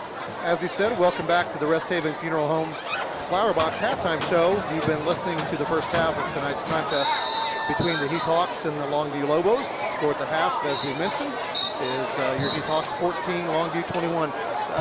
Much better score this game than the last two meetings, so we've got a good second half coming up. This week, I'm going to be talking with men's basketball coach Brad Waters. As Steve mentioned, if you guys have been around Heath the last couple seasons, last three seasons, we're on a definitive upswing, and there's been a lot of notice that's come our way. And so since taking the reins of the men's program in the 2011-2012 season, Coach Waters and the Hawks are 96 and 58. That's wins. 96 wins, 58 losses. Coach, welcome to our halftime show, and thanks for coming, sliding down a couple booths from the scoreboard booth to come visit with us. I'm going to turn you up just a little bit, Coach. Let's see if we can get it. What's your test? Oh, that's much better. There you go. We do this every week when we have to bring somebody in from Russ, Reeves, to different folks that are coming in. Just again, if folks listened last year, you were on with me at half last year. Talk about the upcoming season, just like we want to do this year. But tell folks a little bit about yourself, where you come from, you're married. Just give us a little bit of background on the men's basketball coach. Yeah, I've been came to Heath, started my 11th year here at Heath. So do have a beautiful wife, Megan, that you just asked me about. We've got 5 kids: first grader Kaylee, second grader in Kinley. We've got a 6th grader in Austin, 8th grader in Dillon, and a freshman. I'm only laughing Chandler. because I'm thinking, man, you're doing a great job. You look like you're like me. I mean, you got 5, and you have to. Okay, did I say the right one? Am I going to And I don't have any notes here. Yeah, so. you're doing great. Kudos, man. We mentioned wins and losses in the intro, but I want to focus a little bit on the first couple seasons that you had. Every coach and every group of kids, they want to win as much as possible. But those first 2 seasons, your teams went 22 and 41. Talk a little bit about the comparative struggles and what you really as a head coach learned from those first 2 seasons here at Heath. Sure. One one of the very first things that I said, and the very first team meeting we ever had after I got named the head coach was, I wanted it to be special to get a varsity jersey. And for that to happen, then some things were going to have to change. And one of the very first things that we did was that we changed the culture of our program. We changed the way we practice. We changed the way that we approached practice and things that we were doing. And they got harder. They got a lot harder. And you mentioned our record those first 2 years. I don't know that our record wasn't really good, but those first 2 years were really gratifying as a coach. There's a certain learning curve that you go through as a head coach to begin with. But I don't think that our record those first 2 years were very indicative of the culture change that we were going through as a program. Now that third year, I think that you could really see the culture change that we went through those first 2 years. Yeah, as I did a little bit of the research for this, you do see that. You see more wins and fewer losses every year. So you can tell you did something. I mean, so when you entered that third season at Heath, what changed? Was it the approach to practice, like you said? I mean, the conditioning? You could really tell. I mean, that's the time when I started sort of coming around to some of the ball games, and you could tell these kids were in really good condition because for the most part, in most of these games, second half, midway towards the second or towards the end of the second half, they were just running all over teams, up and down the floor. It reminds me, I hate this as I'm bringing something out, if somebody can help me with Texas ball, but Billy Ball in the Sooners in the mid-'80s, like, playing Kansas, and they would just run up and Loyola Marymount, Hank Gathers, those guys. That's what you saw a lot with your teams. You just really try to outrun and gun and outshoot these teams. Obviously, that's the goal, is to score, put the ball through the hoop more, but you really made a big turnaround. Talk to us about really, were there definitive moments? What made the difference between that swing, that second and that third year? Yeah, we talk a lot about what sets us apart. We don't have 6'8" and 6'9". We're not going to go out and out-quick you all the time. So we talk about we've got to figure out something that sets us apart from other teams. And what we try to do is we try to make sure that we play harder than everybody that we play against every time we step on the court. And we try to make sure that we out-condition people. So, in that third year, it just so happens I had some kids come in that really, really bought into that. We had really good senior leadership that year with Luke Ramirez and David Keaton. And I had a batch of younger kids that came in, and they bought into what we were asking them to do, and things started turning around for us. Had some really good guards that year that just carried over, and you guys ended up 19-9 that year, and a lot of high expectations coming in the next year. We got to go down a bit, which probably helped us a little bit in the scheduling, but it's not like in basketball it's a little bit different than football. It's if you're Class A, remember the movie Hoosiers? That's why everybody loves the sport, because the rim's still 10 foot tall, all that good stuff that goes along with it. You still got to put the best 5 players out there. And like you said, those guys started buying in. You had some good great guard play. You started to get some big men in, and then you had some younger kids just growing up in the program and coming up. Example, like the guys are still here, and we'll get to them in a minute, but the Pruitt boys. But so that talent and the hard work, always helps those teams. Helps any team out, really. You had a really special team in 14-15. That was a team that was ranked number 1 in the state in Class 5A a good portion of the season, and you guys finished at 29-2. Just talk with the listeners a little bit about that team, and just share some of your memories you had from that team. Yeah, that was a fun year. We got to experience something that year as coaches and as players that, to be honest, not a lot of coaches and players get to experience. We won 28 consecutive games, finished the regular season 28-0. And we had some tough games, but we knew it was going to be a special year that year early on.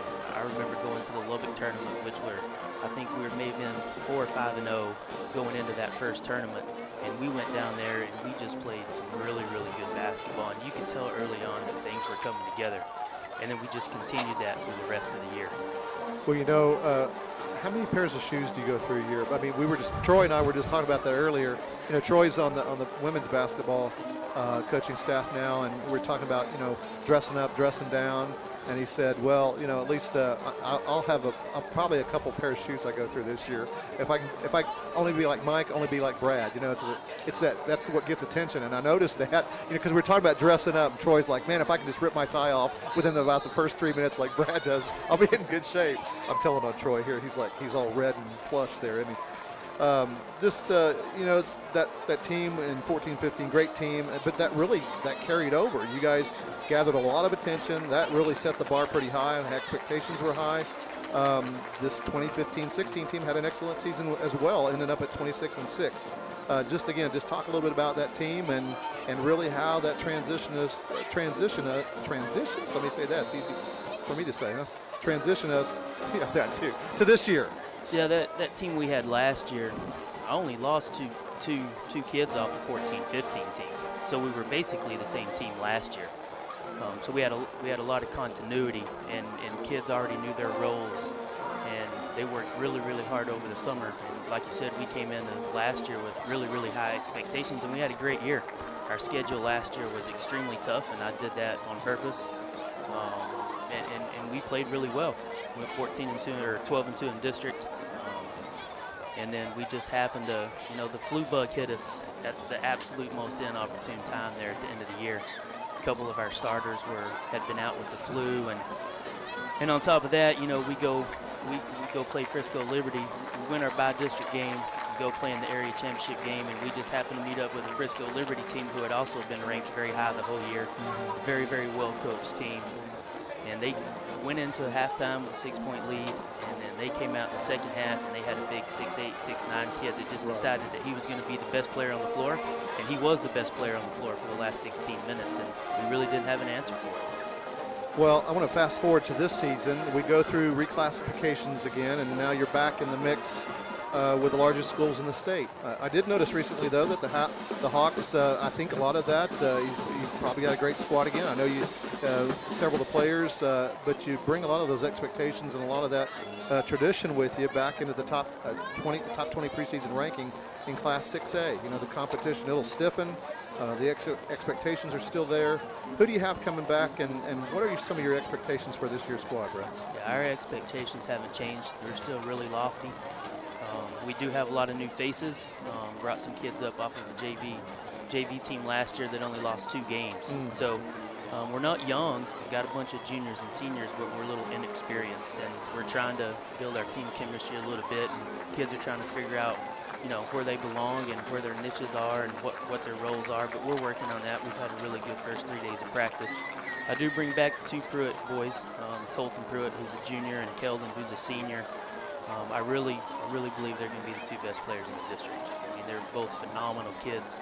I love being around those kids on the court, off the court, and there's some leadership to them that they've got. That's saying a lot, because a couple weeks ago when we were at John Tyler, they introduced their district, champs from last year. So you're going to be going up against, and some of those guys may have been seniors that were on the field that walked out for that recognition, but they're going to definitely be probably some strong competition for you guys too. Who do you expect to really give the Hawks a lot of run for the money in the district? Moving into this district that we're moving into, it's going to be a fight every night. It's the type of district that the 8th place team can beat the 1st place team on any given night. So you're going to have to come to play every single time you step on the floor once we start district. Well, the student section's always done a great job in bringing it with the guys' game. Anything you can say to those kids out there to just get them hyped up for the season that's upcoming? I know because we've got Rockwall on the schedule now back in the district. That's always draws a big crowd. We have to do a little traveling. That's a little difficult on, Tuesday or Friday nights. And, I think, do we have any, really games that you're anticipating, looking forward to in the district that are going to be close to the front part of the season? When do we open district? That's a great question. Our first district game is December 15th, I think. So it's a Wednesday actually, because we have finals that week. Okay, right before Christmas break. Yes, sir. The schedule, I didn't do us any favors putting our schedule together this year. This is by far the hardest schedule that we've ever had. We have 4 extremely difficult non-district opponents. Who are they, if you don't mind me asking? We open up at Wichita Falls Rider. Okay. And then we're going to play Carrollton Creekview, Garland Lakeview Centennial, and then at Allen. Steve Deere's alma mater, Garland Lakeview Centennial. They don't usually, field slouchy teams, that's for sure. And then we have 3. We're going to the Cedar Hill tournament again, and then we're going to the Arlington tournament, where I got the bracket earlier this week, and we actually opened up that tournament against DeSoto. So it's a tough schedule, and we've got our work cut out for us, but we're looking forward to the challenge. Well, I know one of the guys' basketball games, it's an exciting time, and it's a real good family event too, just because it's so much excitement, so much electricity. So I just really appreciate you coming by again, Brad. Thanks for dealing with me stuttering through some of this stuff, but you paint a really good picture. You know, Steve had a real quick question. He wants to know if he can score some of those sweet basketball shorts in that long sleeve shirt that you've got on there. I don't think he wants your clothes, but you know, something like it. Anything we can do? I'm sure he's speechless, Steve. I'm sure we could probably figure something out. Yeah. You know, because if he passes them out to you, he's got to pass them out to the rest of us, right? But folks, I want to thank Brad for coming by and talking to us. He's going to head out to take care of the second half scoreboard down the way, and we'll do that in Heath Hawk fashion. But on behalf of the SportsGram broadcast team, I want to thank Brad for coming by and visiting with us about the program and what we've got to look forward to this school year. Brad, any shout out to anybody as you head off down the hall? Not even Miss Megan, huh? You better, or you're going to be in trouble, buddy. Yeah, she's there. Just in case, go for it. Well, when we come back, Troy will jump on the headphones with me, and we'll bring you up to speed on the stats and some of the area high schools scores of mention. As we go to break, you're listening to the SportsGram Internet Network. The Rest Haven Funeral Home staff serves families of the Lake Ray Hubbard area with funeral arrangements that are compassionate and complete. The commitment that sets them apart from other funeral homes in the area is simply this: quality and personalized service. Rest Haven service is compassionate because they truly care about the families who depend on them during their time of need. You can make all of your arrangements quickly, easily, and in one central location. Visit their website at www.resthavenfuneral.com for a full listing of services. Hey Hawk fans, this is Chris Curtis, Sports Marketing Coordinator for Rockwall ISD. Thank you for listening to us on the SportsGram Network. If you'd like more information on how to be a sponsor for Rockwall ISD Athletics, give me a call at 972-771-0605. And don't forget to follow us on Twitter at RISD Athletics. Go Hawks! Don't miss supplier price for everyone going on right now at Heritage GMC Buick in Rockwall. Get a brand new 2017 GMC Sierra Crew Cab SLT, supplier priced at only $41,591. That's almost $6,000 off MSRP. Or save $5,000 off MSRP on a luxurious Buick Encore. That makes this one only $19,990. Only at Heritage GMC Buick in Rockwall. Drive a little, save a lot.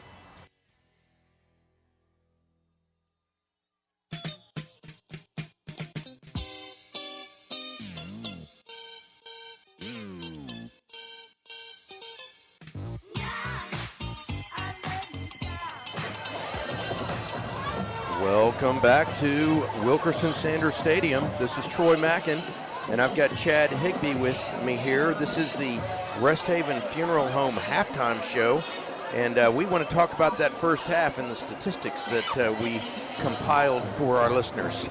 Chad? Well, it was pretty exciting out of the box from the first quarter. I mean, the Hawks started out really, really hot, Troy. I mean, scored two quick scores on Longview, and we were thinking, holy cow. You even made the comment, is this Longview? Yeah, I remember that. And then they emphatically answered a couple times to your question, right? We are Longview. We are Longview. It's not like we are Marshall, but we are Longview. It's pretty evenly played at half. I mean, if you look at the stats, the Hawks still have a lead of 193 total yards to Longview's 177, but a lot of those really on Longview's side have been really long plays. Kendrivian White has a 20-yard run right up the middle, basically, for that touchdown, as does DeCravian Polk, a 47-yarder and a 40-yarder. And it's not hard to rack up some quick yardage, 150 yards on the ground, real quickly, and 3 touchdowns. And then Galen Wiley has that 127-yard pass to DeCravian Polk out there where he was thrown into double coverage. Hawks did a great job. He just did a fantastic job of bringing that pass down, and I think that was that a 4th down play or a long 3rd down play? Yeah, I think it was long 3rd. It was a long 3rd, Steve says, but that kept that drive alive because the Hawks had done a pretty good job. Remember, we'd swung the field on the punt, and they were having trouble moving the ball. But so far, here's the breakdowns. Jacorian Jimerson's having a real good night for the Hawks. 12 carries, 101 yards. and 2 touchdowns. That's 8.4 yards a carry. And then Grant's still doing a pretty good job. I mean, the last couple pirouettes hadn't gone for a whole lot, but those in that opening couple drives, he had a 10-yard here and a 12-yard there. Yeah. So you do that, 10 carries equals 52 yards, or about a 5.2-yard average. And Desmond Williams has come in. I think maybe one of the adjustments might be we need to use him more in the second half. What do you think? I think you're right about that in the running game. I mean, he got 20 yards on 1 carry, and that was on 4th and 1, if I remember correctly. Yeah, so, I mean, we utilized him a lot like that last week, and I'm hopeful that given the chance we utilize him. It doesn't matter if they do see him in the backfield. Good luck stopping him, boys, because that's get on the Desmond train and just ride. So far, DeCravian Polk is the leading ground rusher, but again, 87 of these yards have come on 2 different carries. So he's got 88 total yards, 2 touchdowns, 5 carries, 88 yards. That's 17.6 yards average. That's pretty gaudy. Condravian White, 6 carries, 38 yards, 6.3. And then Galen Wiley has 3 carries for 19 yards. And that's the extent of it. So total yardage so far for the half. Again, it's your Hawks holding on to the 34 plays, 193 yards, as opposed to the 19 plays, 177 yards. That's not a bad thing either, Troy. If we can get some long sustained drives and not break down like we did, not allow the drive to break down like we did in that last drive of the second half, right? Where we had well over, it was 12 to 15 play drive, and we ground down about 6 or 7 minutes off the clock, but really just bogged down at the inappropriate time, hopefully, going for that equalizing score, but we weren't able to do that.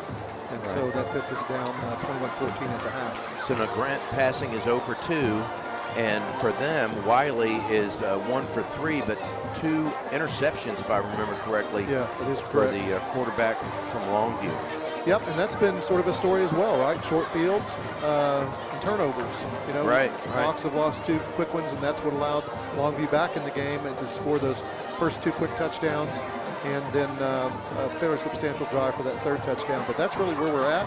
Hawks are playing well comparatively.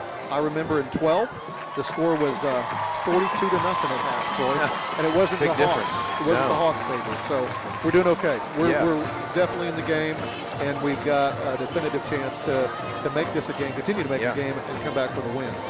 Well, you're right about that. Let's take it to a break here. When we come back, we're going to look at the scores in the area. This is the Rest Haven Funeral Home halftime show, and you're listening to Heath Hawk Football on the SportsGram Internet Network.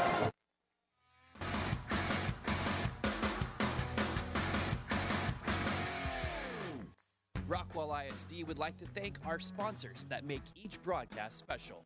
Heritage GMC Buick, Alliance Bank, Fenton Nissan, Mary Maids, Rockwall Ford, Honda Cars of Rockwall, Rockwall Sports Center, Baylor Scott and White Medical Center, Luigi's, and Rest Haven Funeral Homes.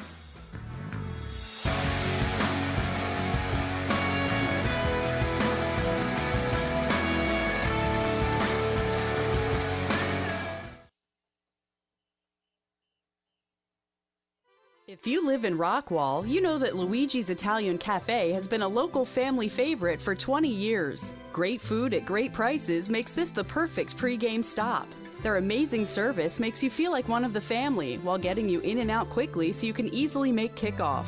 Conveniently located on the corner of Yellow Jacket Lane and Goliad, it's walking distance to the stadium.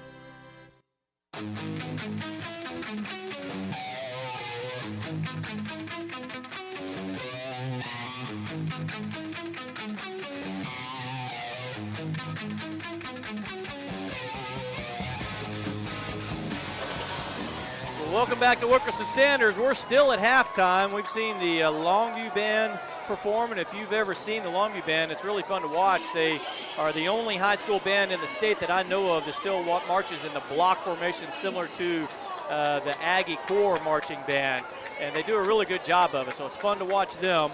And we've seen the Longview drill team. We just saw the high steppers do their senior night routine that they do every year along with the fathers, and I got to tell the fathers of the high steppers, you got a little work to do, so keep working on that dancing, and maybe you will, I don't know, not embarrass your daughters next time.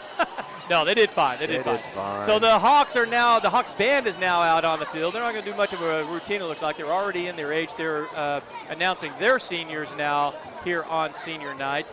And so just wrapping up halftime. Hey, it is the Rest Haven Funeral Home and Memorial Park halftime ad. And they want to tell you that on Saturday, December 17th at 11 a.m., Rest Haven Memorial Park and the Lakeshore Civil Air Patrol will host a wreath-laying ceremony to honor the more than 800 veterans buried at Rest Haven and Rockwall. The ceremony is part of National Wreaths Across America Day, designed to honor and remember the lives of veterans at over 1,100 wreath-laying ceremonies taking place simultaneously across the United States. To donate a wreath or volunteer at the local Rest Haven event, go to www.wreathsacrossamerica.org. That is www.wreathsacrossamerica.org.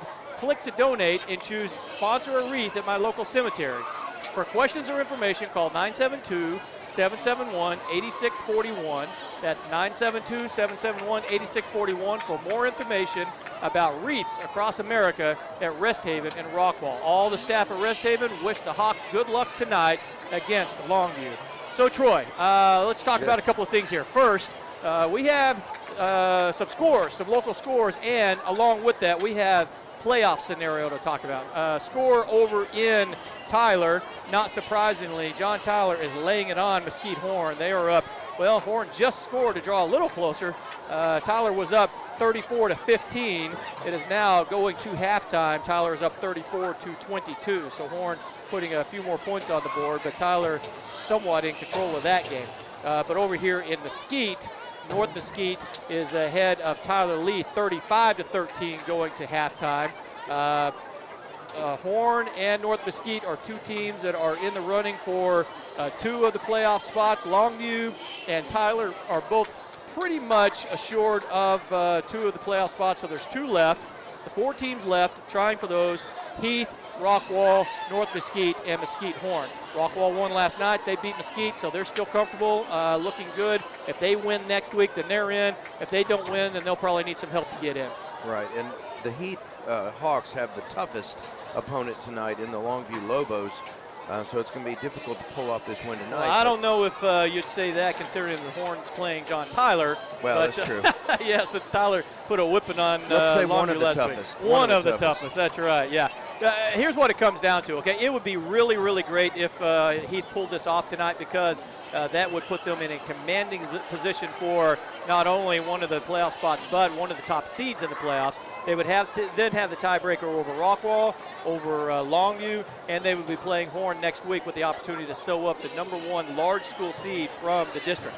Now, if they don't pull off the win tonight, if the Lobos hold them off here in the second half, they still have a very good shot of making the playoffs next week if they beat Horn, especially considering Horn is going to be, looks like Horn's going to come up short tonight.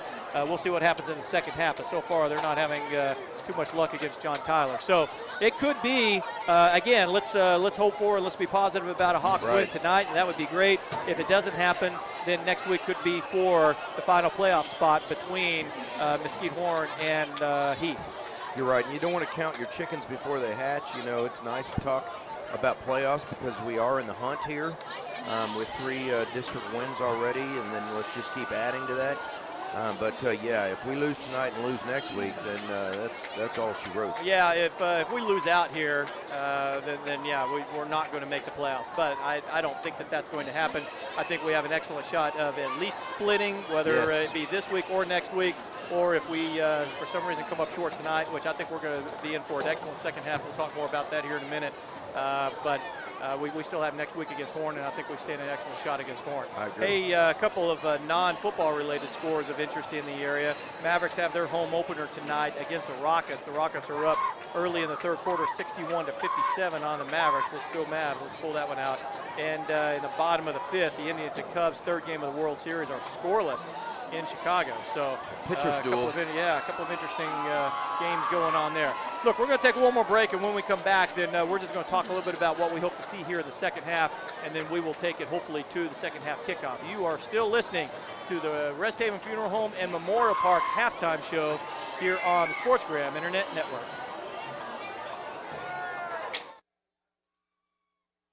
Want to help out your Rockwall Heath Hawks? It's simple. Come by Alliance Bank and get a school-spirited, branded debit card today. It's safer than cash or checks. That's a win-win for you and your hometown team. Alliance Bank, the best in all we do.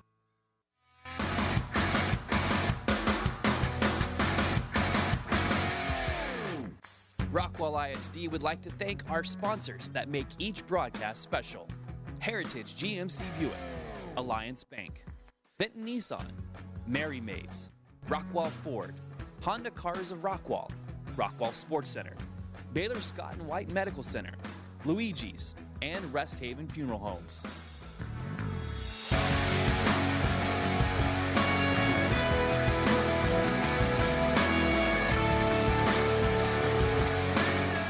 Make Rockwall Sports Center your home for your team. Drop by their store at 579 East Interstate 30 and check out their inventory and services. Whether you're looking for jerseys, custom hats, spirit or bling items, stadium seats, equipment bags, or the stuff to fill those bags, the Rockwall Sports Center has it all. They can also silk screen or embroider your custom information on top brands like Under Armour, Southland, Mizuno, and Wilson. For more information, give them a call at 972-772-3054. The Rockwall Sports Center, a proud sponsor of high school athletic broadcasts on the Sportsgram Network. Let's go to the Rock. Gary Friedman here, the voice of Rockwall, and I want to brag a bit about Honda Cars of Rockwall. With one of the highest customer satisfaction ratings in the nation, Honda Cars of Rockwall is DFW's fastest growing Honda dealership. As a LEED certified facility, the people at Honda Cars of Rockwall not only care about you, but also the environment. I recommend that you stop by and say hello to the great neighbors just off I-30. You can take exit 68 both ways. Go to the Rock, see what all the excitement's about. Go to the Rock.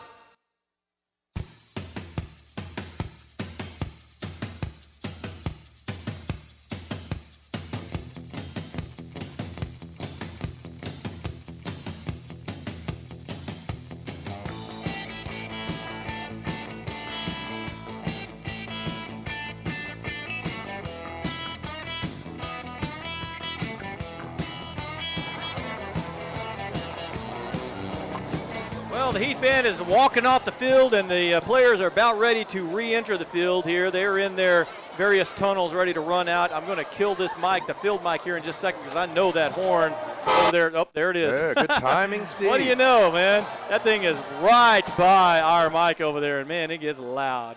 So, Troy, as the players are coming back out here and we're getting ready for the second half, tell us what you saw the Hawks did in the first quarter that was great. Tell us what you see that the Hawks need to improve on from the second quarter to get back into this and to pull this one out. Well, Steve, it's not all about turnovers, but it starts and ends with turnovers. Yeah, absolutely. The Hawks got 2 takeaways in the first quarter and punched 2 long drives in for touchdowns because they stayed on their blocks and were able to make things happen that the Lobos weren't quite ready for defensively. And Ja'Cory and Jefferson got in the end zone twice on 2 long runs. But then as soon as that second quarter started, it was a tale of 2 quarters, and the defense folded a couple of times, and it was about turnovers again. It was a short field on a 7-yard field after a Hawk turnover, and then it was a couple of big long runs by the Lobos right between the tackles, right off center, between guard and center on the left side, that Polk ran 2 long touchdowns in. So what do they do to make adjustments in the second half? I actually anticipate the Lobos trying to get outside a little bit. They haven't even tried to get outside tonight. Maybe once or twice on the jet sweep that they ran out of bounds, but that's it. And that's a little scary to me, seeing 4.40 speed trying to get outside. If it hadn't happened the whole game, the Hawks are going to have to contain, and they're going to have to make tackles. I also anticipate the Hawks having to throw the ball, and hopefully not wait until 3rd and long, but throwing the ball for a couple completions like they did on this field last week in their big win over Mesquite. They have yet to throw a completion tonight, and last week we had 150 yards in the air on 5 completions and 2 touchdown passes. Well, they only had 2 attempts in the first half, true attempts anyway. Yeah. On the first one, Lobos sniffed it out very quickly, and Grant Buckle didn't have anywhere to go with the ball. He ended up just eating it and diving forward for a couple of yards. On the second one, as he rolled out, he was very quickly closed upon by an end that didn't give him any time at all to try to set and throw the ball. and Grant wisely just threw the ball out of bounds to avoid a big loss on that one. Right. Really the only 2 opportunities they've had, and the Lobos have sniffed it out both times and have defended it very well. And so, yeah, they're going to have to try something different, a new wrinkle perhaps, and try to get somebody open to if they're going to try to pass it in the second half. Now, if you recall, the Hawks received first in the first half, so they will be kicking off here. Jared Bain teeing it up at the 40-yard line, and back deep is the Lobos waiting to receive this one. Again, number 9, DeCraven Polk is one of those back deep, along with number 34 for the Lobos. That is Darian Fitz, the punt returner, is also one of their kick returners.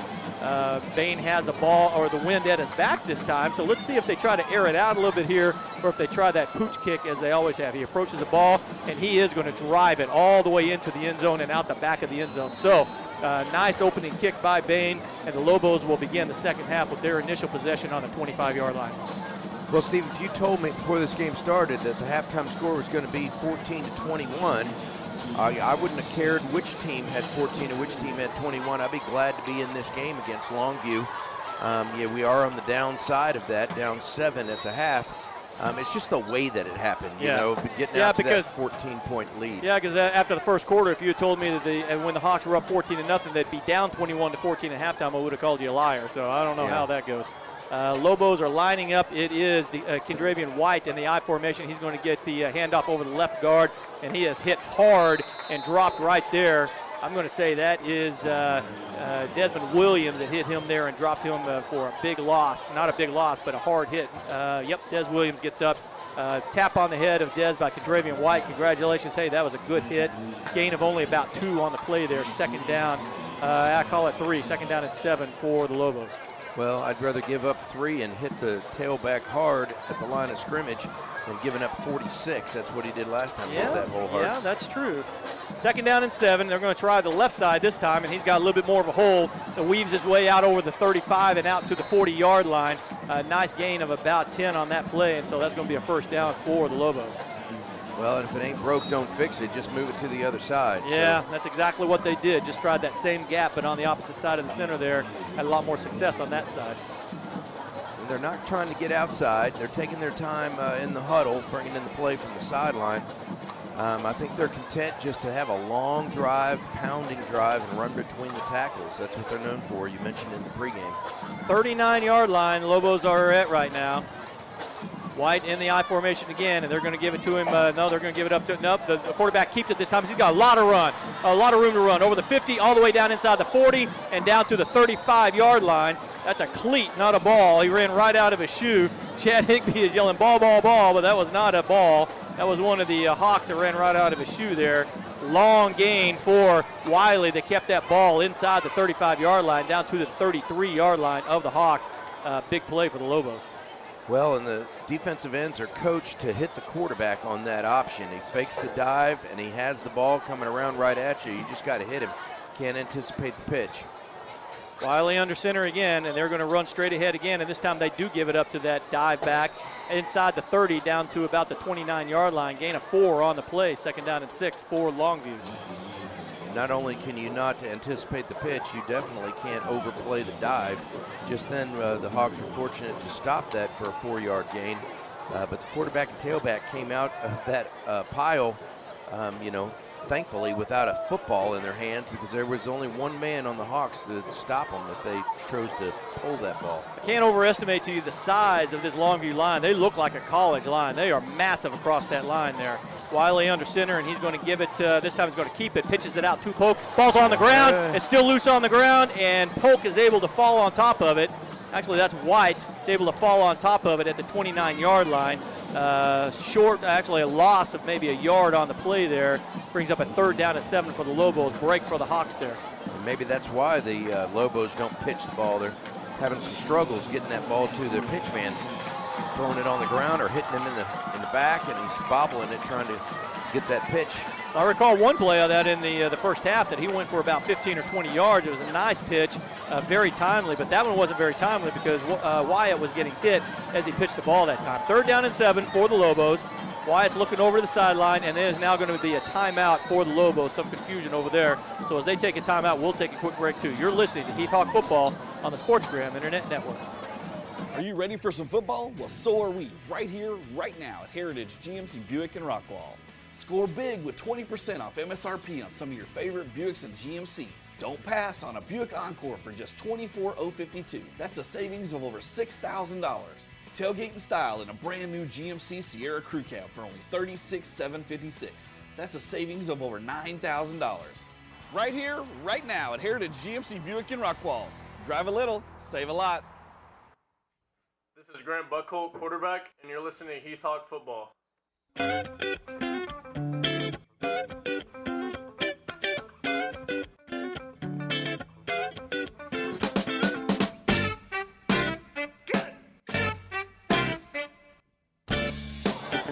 8:57 left in the third quarter. The Hawks would really use a stop here. 3rd down and 7 from the Hawk 30-yard line. Lobos, they called a timeout there. They had some confusion, and now they are wandering out on the field slowly. They are in no hurry. I anticipate them probably putting the ball in the air here. What do you think, Troy? Well, they haven't thrown it yet this second half. While he did throw the ball, he completed more passes to the defense than the offense. White under center. He hands it off to White coming off the left side. Stacked up right there at about the 27-yard line. He's going to be dropped about 5 yards short of the first down. Gain of only 2 or 3 on the play. That'll bring up 4th down now for the Lobos. They do have a strong-legged kicker. This would be a long field goal attempt if they decide to go after this. And they're talking it over right quick, trying to see what they want to do. And they look like they are going to send... they're going to keep their offense out on the field. 4th down and 4. I guess they've got confidence in their defense, and B, the ball is on the 26-yard line, and they would be kicking into what's become a pretty steady breeze coming out of the south now. So 4th down and call it 4.5. They're not going to get the play off. Nope, they sure aren't, and it just went dead. And they called a time. Did they call a timeout? Yeah. Timeout, Lobos. Yeah, second timeout now. So they have burned 2 early timeouts here in the third quarter, and let's see if that comes out to bite them later. Well, Troy, 4th down and 4. This is really, you hate to say it's a pivotal point so early in the game, but the Hawks really need a stop here. They do. They need to try to keep the Lobos off the board here early in the third quarter. If they go down 2 scores, they're going to start to feel the pressure, but if they can stop them here, they'll gain some momentum, and hopefully they can drive down and put some points on the board and either draw closer or draw even. Well, the last time the Lobos went for a 4th and short, it was closer to the middle of the field. It was 4th and 1, and that's when Polk broke off that big run, and that's when the Hawks kind of took a risk and stunted in the wrong gap. So let's see if 4th and about 3.5 yards needed if the Hawks just play straight up base defense and try to keep them to a minimal gain to keep them from moving those chains. I'm anticipating that A-gap on the left side there. I would like to see Des Williams jump up there and plug that hole. Let's see what they do here. Where is Des Williams? I'm looking for him out there, and I don't even see him.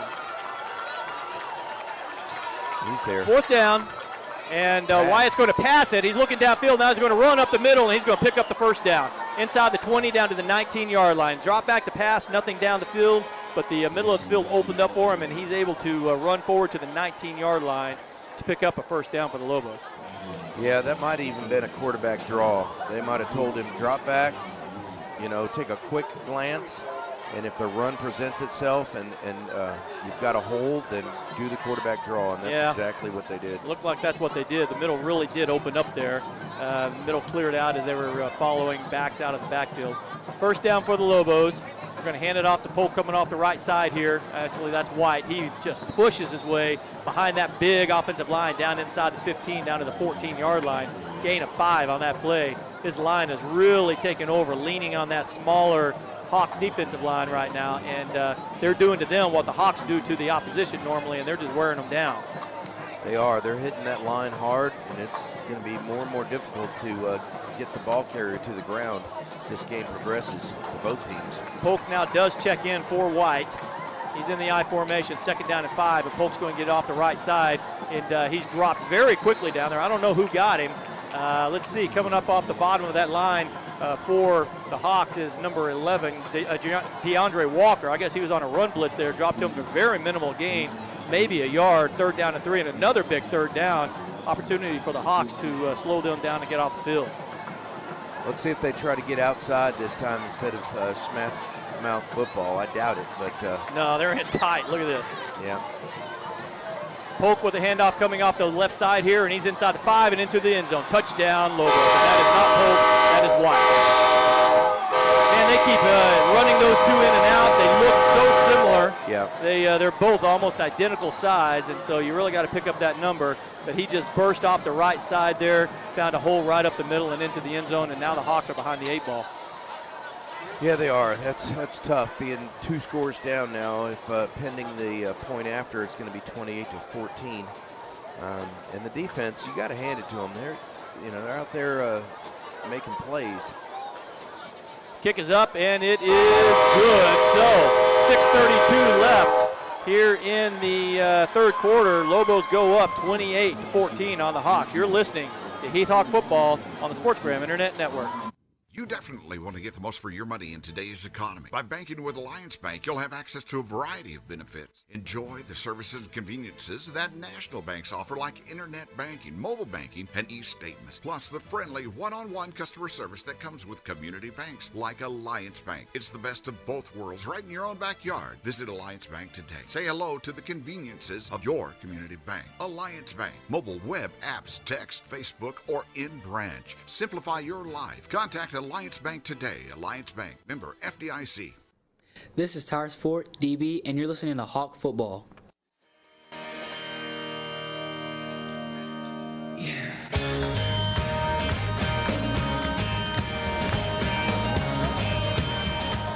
Well, opening drive that the Lobos just drove right down the Hawks' throat and put it into the end zone to take a 2-touchdown lead. Hawks, after going up 14-0, have given up 28 straight points here, and they really need a drive here on their initial possession of the second half to get back in this game. You're right, Steve. This is a very important possession for the Heath Hawks offense.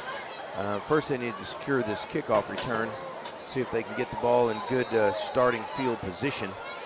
But let's see what the Hawks offense does. I'd love to see them throw the ball for completion in this drive. Lobos teeing up the ball on the 40-yard line. They're going to pooch this one now. A high pooch kick, and it's going to be fair caught at about the 35-yard line. Looks like Jordan Kemp back there to fair catch that one at about the 35, and so the Hawks will take over there. Not bad field position to begin this drive. No, that is good field position, considering if they kick the ball out of bounds, that's one of your options, is to take it right there. So yeah. That's good. It's 10 yards further down the field or further up the field than if they were to kick it through the end zone too. So the Hawks will start a drive. They have that would be a 65-yard field to get the ball in the end zone and to get this back to a one-score football game. Well, let's see if they can do that. Grant Buckholt in there with Jacorian Jemerson, Jordan Kemp, the rest of the offensive setup here. Snap goes to Jemerson. He's going to try the left side. He's got a little bit of a hole. He burst out past the 45 all the way out to the 47-yard line. Just trailed people grasping at him all along the way. Finally, number 24 for the Lobos, Rashadrick Harmon, catches up to him and drops him at the 47. That's a quick 12-yard burst by Jacorian Jemerson and first down. Well, our offensive staff has been known for making good adjustments at the halftime, and I don't expect anything different than that. Good adjustment. Another snap to Jacorian. He's going to try the same side again, and this time it's strung out very well and dropped for no gain. Jaquavian Fagans, senior linebacker, dropped him over there for, actually it's going to be about a yard and a half loss. So that's going to bring up a long second down now for the Hawks. It's just the difference in one guy staying with his block or not, and getting hit in the backfield. Same play, almost run back-to-back, and one went for a big 15-yard gain. Or 14-yard gain. The other one went for a negative 1-yard loss. Second down and 11, they're calling it for the Hawks. Snap this time goes to Jacorian. He's going to try the right side. He stops. He's slung down. Really no progress or no push by the offensive line on that right side. The Lobos defense on that left side of their defensive line did a great job of holding on there. Drops Jacorian for another 1-yard loss, and that's now going to bring up a third down and 12. The Hawks are behind it here, trying to keep up with the Lobos. Yeah, number 48 for the Lobos grabbed him by the back of the shirt collar and pulled him to the ground. That's Chase Davis. Yeah, it's a good play. 3rd and 12. Jemerson goes in motion this time. Buckholt's got the ball and he's going to pass it. He's got plenty of time. Now he's being pressured and he's hit as he passes the ball, and it falls incomplete out of bounds. He had time initially, but then pressure off the left side hits his arm just as he's trying to throw it, and the Hawks are going to have to punt. Well, they did wait for 3rd down and long to try to complete a pass, and that played into the hands of the Lobo defense in anticipation of a 3rd down and long pass play. And the pressure on that quarterback sure didn't help anything, did it? Nope, sure didn't. So 0-3 now the Hawks are passing tonight. Buckholt standing on about his 31-yard line. Fitz now standing back at about the 22 for the Lobos. He learned his lesson on the last punt by Buckholt. He's not going to let this one go over his head. High punt again, angled off over to the right side. Fitz is going to fair catch that one back at about his 20-yard line. They're going to call it the 19-yard line. So another good punt by Buckholt, no return. And Lobos will take over there. Their second possession of the second half, and they're up by 14 points. Yeah, now that puts the pressure on the Heath Hawk defense to get a stop or a turnover so that the Hawk offense can get that ball back. I wouldn't even mind a defensive score of some sort. That's going to be the way that the Hawks need to get back in this thing. Well, the Ball Hawks need to come up with a turnover here, really swing the momentum, because the momentum is completely on the side of the Lobos. They've made some nice adjustments defensively that have pretty much shut down this offense now, and they've got nothing going over the last quarter and a half or so. Wyatt under center, and he's going to hand the ball off to White coming over the right side. Very minimal gain there. Pushed back very nicely by the Hawks over on that right side. That is Des Williams, of course, coming up off the bottom of that stack, as he often does. Held it to a gain of about 2 yards, 2nd down and 8 for the Lobos. Well, our listeners don't have the benefit of seeing this offense that the Lobos are running, but they're in an I formation. They got a fullback and a tailback behind the quarterback. And the quarterback is most of the time faking that ball or just ignoring the fullback, handing it to the tailback who's following that fullback. Just power football. Going to hand it to him again. Yeah. Right now he just plunges straight ahead, following that offensive line, and the offensive line is just plowing its way ahead. That time big number 71 of theirs leading the way. That is their center, Kendall Starling, 6'2", 300-pound center. And you get behind that guy, and he's just pushing straight ahead. Gain of about 4 on that play. That brings up now a 3rd down and 4. Hawks are holding up pretty well, but, man, this just wears you down over time. Again, what the Hawks usually like to do to the opposition. 3rd down and 4. Wyatt's looking over to the sideline for instructions. White in deep I formation. It's going to come to him again, coming to the right side. Ply on that right side, and he finds a hole again, out past the 30 and out to the 35-yard line. Nice gain of about 9 on that play. Call it 10 even on that play. Another 1st down for the Lobos. They just keep pounding that left side, and they just keep finding the holes and keep moving the chains. Yeah, that's the play that's broken them some big touchdown runs. But at least they stopped it for a 5-yard gain instead of giving up a score. Yep. 10 yards on that one. Yeah. 1st down for the Lobos out to the 36-yard line. Man, the Hawks could use a turnover here. Another deep I formation for White, and he's going to come to the left side this time. They just keep running and keep running. This time they drop him very quickly right at the line of scrimmage. Again, Desmond White steps up and drops him. Very little gain on the play, maybe a yard. 2nd down and long. Call it 2nd and 9 for the Lobos. Nice play by Des Williams. Yeah. What did I say? White? Des Williams. Yeah. White carried it. Williams dropped him. I'm getting them mixed up. Well, one thing that's good is I bet Des Williams has 15 tackles again this game. Man, yeah. He's just picking a hole, reading the blocking. White deep I formation. He's going to come on the right side this time, and this time he's smacked hard. Wow. Des Williams again. He said, I am tired of this mess, and that was a poke that time coming to the left side, and Des Williams puts a lick on him coming off the right side. Watch this hit here on the replay. Come on, play it through so we can see it here. Just a nice hit. Kabam. Just decleated him right at the 40-yard line. Gain of maybe 2 on the play. 3rd down and 8 now for the Lobos. Call it 3rd down and 6 for the Lobos. Well, and they're letting this clock tick down, the play clock inside single digits. 3rd down and 6. Wyatt under center. They're going to try the nope. Wyatt's going to roll out to the right now. He's under the pressure. He flips it out into the flat. Caught out there. Man breaks a tackle. He's still running it. That's their tight end, number 86, Jalen Brown out there that caught that, and that's going to be another 1st down for the Lobos. That's the 2nd complete pass for Wiley tonight. Now he's thrown 2 to his team, and to go along with the 2 interceptions that he's thrown to the Hawks in the first half. Ball goes down to the 47-yard line of the Hawks, first down. Boy, that's a tough one there. They were actually putting pressure on Wiley, but he just flips it out to the man in the flat there that was wide open. Tied in Jalen Brown, and another mover of the chains for the Lobos. They're going to take their time. They know that the Hawks are running out of time, and they're already up 2 scores. And they hand the ball on dive play right up the middle, and they're just pushing again. Number 71 for them this time, Kendall Starling again, pushing the entire pile all the way down to the 35-yard line, and they'd given it to their up man, number 35, Jesse Anderson, who just got behind him, 220-pound sophomore running back, or halfback, and he just pushed the entire pile, both of them, all the way to the 35-yard line. Another big gainer for the Lobos on first down.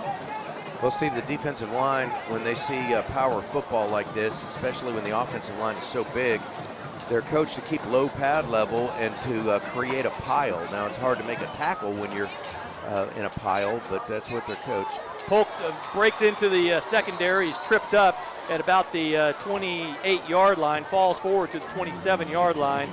Gain of 8 on that play, and second down and 2 now for the Lobos. And nope, that was Polk on that play.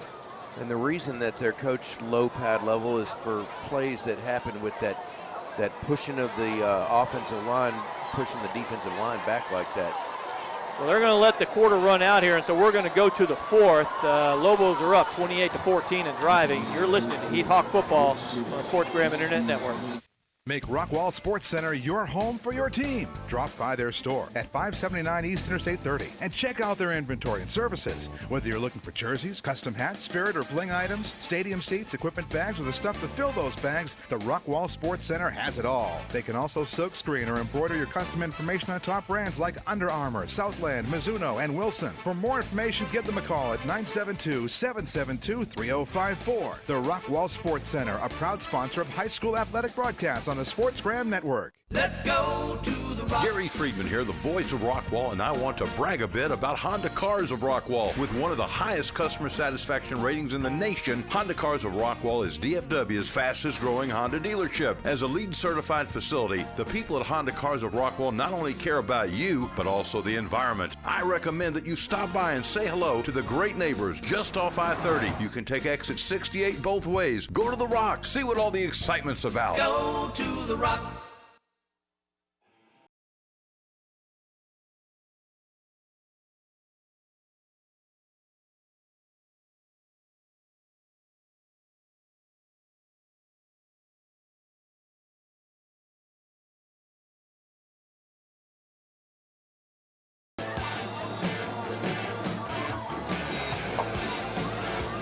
Longview comes back in the fourth quarter, the initial play, and Polk rips off another big play up the middle all the way down to the 20-yard line of the Hawks. Another first down for the Lobos. The clock is ticking. The Lobos are driving, and time is running out on the Hawks here in this game. Well, they need to strip that ball, Steve. They know what the Lobos are going to do. They're going to click the play clock down all the way to single digits. They're going to run it between the tackles. Polk with the ball this time going out to the right side. He's got room out on the right. He's racing for the end zone, cuts inside of a man out there and into the end zone. Touchdown, Lobos. He was being strung out pretty nice. One-man defender on the Hawks had an angle on it, but he's able to cut inside of him and into the end zone. And the Lobos now are about to take a 21-point lead on these Hawks. Well, Steve, that ball was not intended to go outside. He bounced that out, and we lost containment on there, trying to make a pile at the line of scrimmage and not being able to stay upright and tackle. So pending the extra point here, the ball is down, kick is up, and it is good. 11:20 left in the game. Lobos now take, after a 35 straight points scored, they take a 35-14 lead. You are listening to Heath Hawk Football on the Sports Gram Internet Network. You've been waiting for the right time to buy? That time is now, here at Fenton Nissan of Rockwall. It's game day at Fenton Nissan of Rockwall. Big discounts and a large inventory. Get off the bench and check out our playbook at rocknissan.com. If you can't find your next car here, you can't find it anywhere. What do you expect from the newest star player in town? No need to settle for second best. Fenton Nissan of Rockwall, the big one on I-30. I want to sell you a car.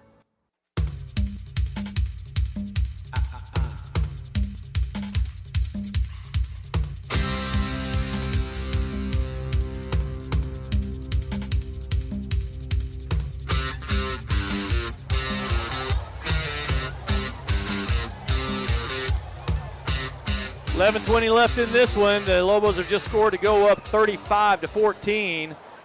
Boy, what a turnaround this one was. At the end of the first quarter, the Hawks were up 14-0, and ever since then it has been all Longview.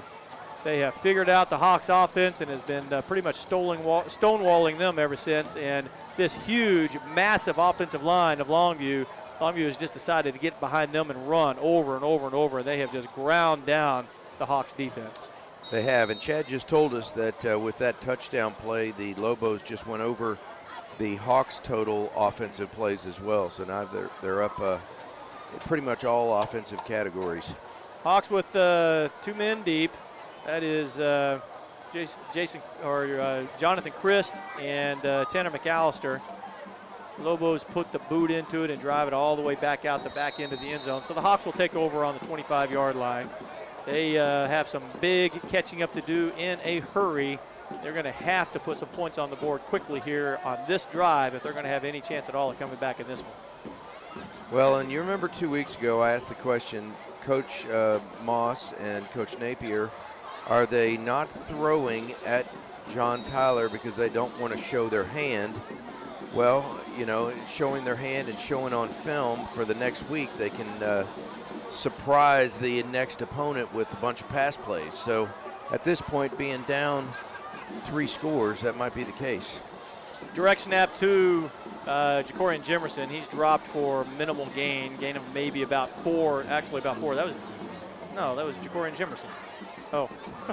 Yeah. Yeah. Well, 4-yard gain on that one. Second down at 6.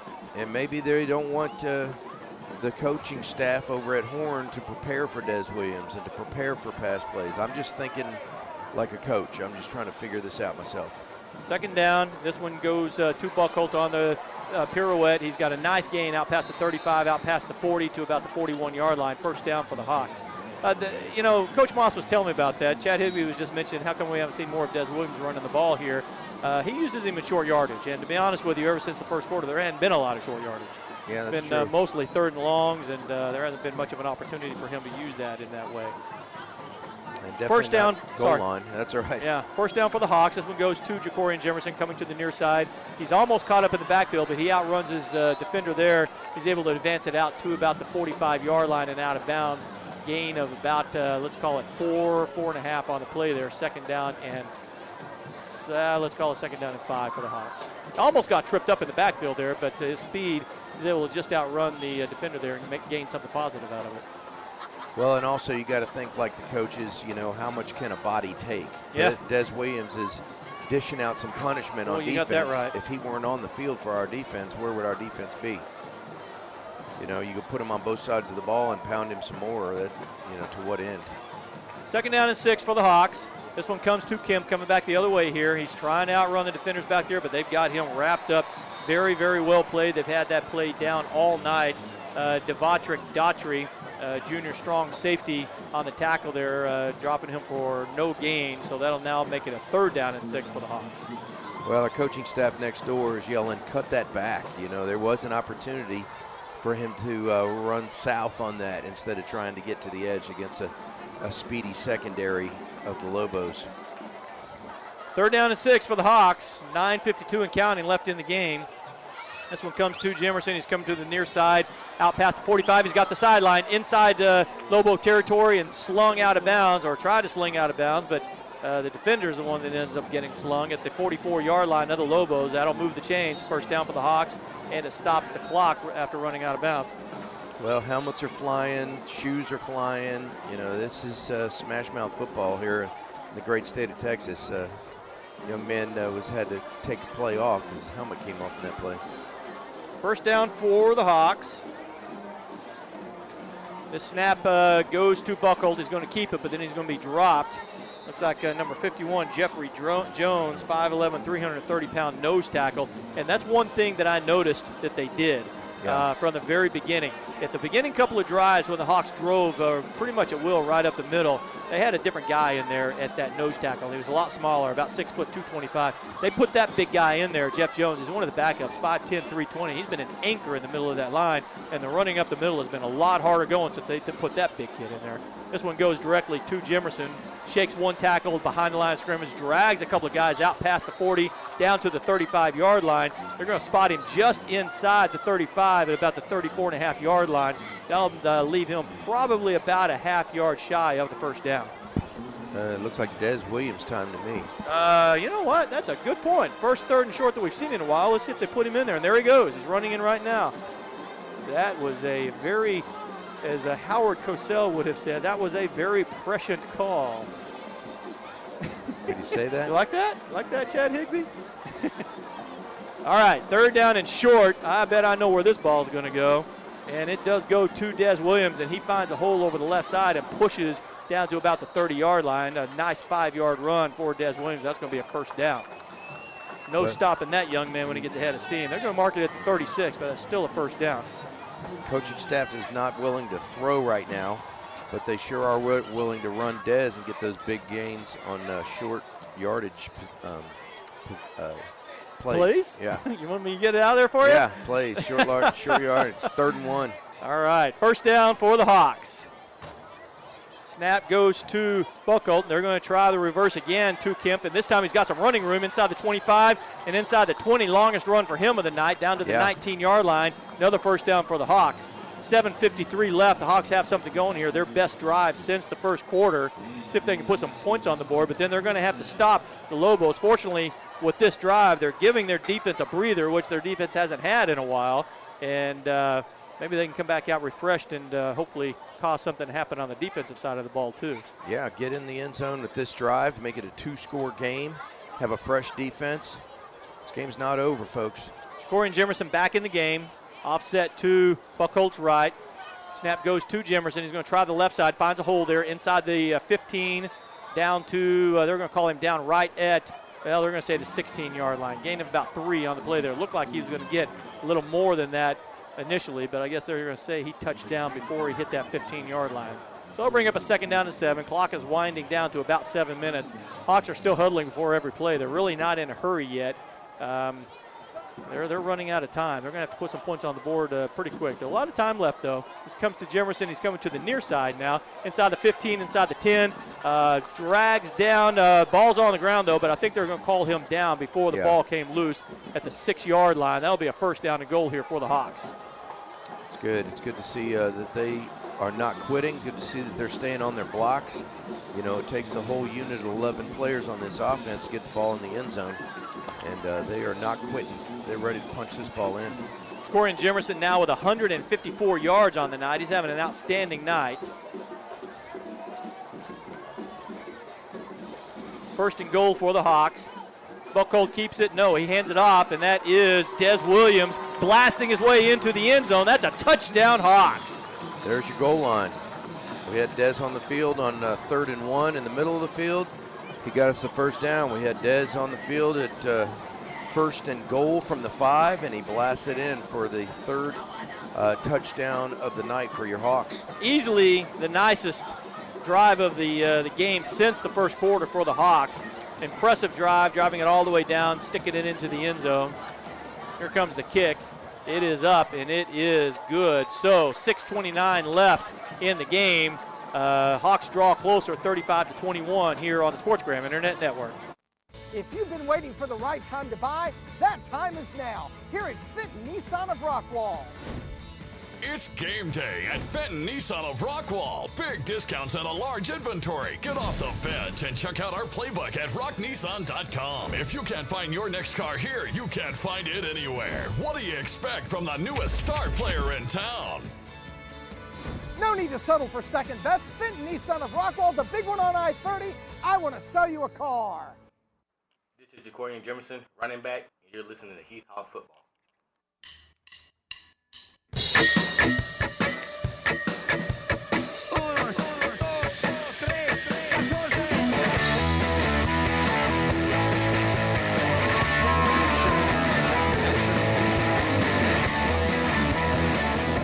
very nice drive by the Hawks there. A nice answer finally to what the Lobos had thrown down. Puts 7 more points on the board, draws within 2 scores of the Lobos. 6.5 minutes left in this game.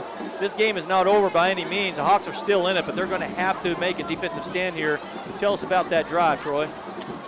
All right, Steve. It was 12 plays. It covered 75 yards, and it was a Des Williams 6-yard touchdown run that got the points on the board.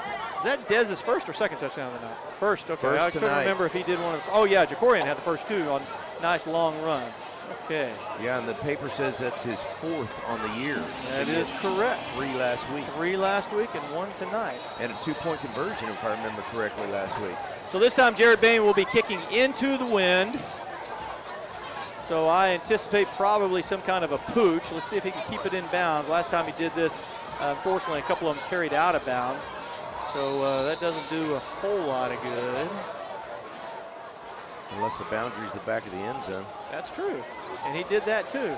He is going to drive this one just as deep as he can down into the corner. It's corralled there at the 5-yard line by the return man, and he's returning right up the middle and back out to about the 35, 36-yard line. So probably about the same net effect as what they would have had anyway had he kicked it closer or pooched it. Jaquan Edwards with the return there, a very nice return, and the Lobos will set up there at the 35-yard line with this possession. Well, that's a pretty good job by that kickoff team getting downfield and containing that speedy back. He was speedy, man. I'll tell you what, they've got a lot of those little 5'9", 200-pound kids that can fly. John Tyler now up 41-22 over Horn, and North Mesquite is up 35-20 over Tyler Lee. So it's looking more and more like if the Hawks cannot come back tonight, it's going to be a showdown for the final playoff spot next week. 2 showdown games. Rockwall plays North Mesquite next week, and that is going to be a very difficult game for both of those schools. That's going to be a tough game, and another tough game. Heath is going to be playing against Horn next week. They just marched off a 5-yard penalty against the Hawks. Huh. I don't know what happened on that one. Straight play right up the middle, handoff to Kendravian White, and he gains a quick 8 on the play, right up the gut of that Heath defense. That's not what we want to see. We got to see those guys shut that down. I'll bring up now a 2nd down and 2 for the Lobos.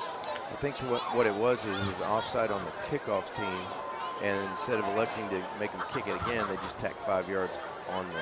Boy, I tell you what, if the Hawks don't come back in this one, there's just going to be all kinds of playoff chaos next week. Yeah. 2 games with all 4 participants of that game still in the running for the playoffs, and the winners basically securing the last 2 playoff seeds. Another handoff to White. He tries right up the middle, stacked up a little bit more nicely by the Hawks this time. Getting up off the bottom of that stack is number 47 for the Hawks. That is Robert Dunham on the tackle, but not before the Lobos move the chains and get another 1st down. Yeah, it'd be interesting to see what the Hawks can do next week. We don't really think about that right now. We got a game to win, but let's see if we can get a stop right here. It's 1st and 10, and the ball's barely in Hawk territory. White standing in I formation, and once again, Wiley under center. Just a power pro formation there, an I formation. They're going to hand it to him going off the right side, and he finds a hole again and just bursts his way down to about the 40-yard line.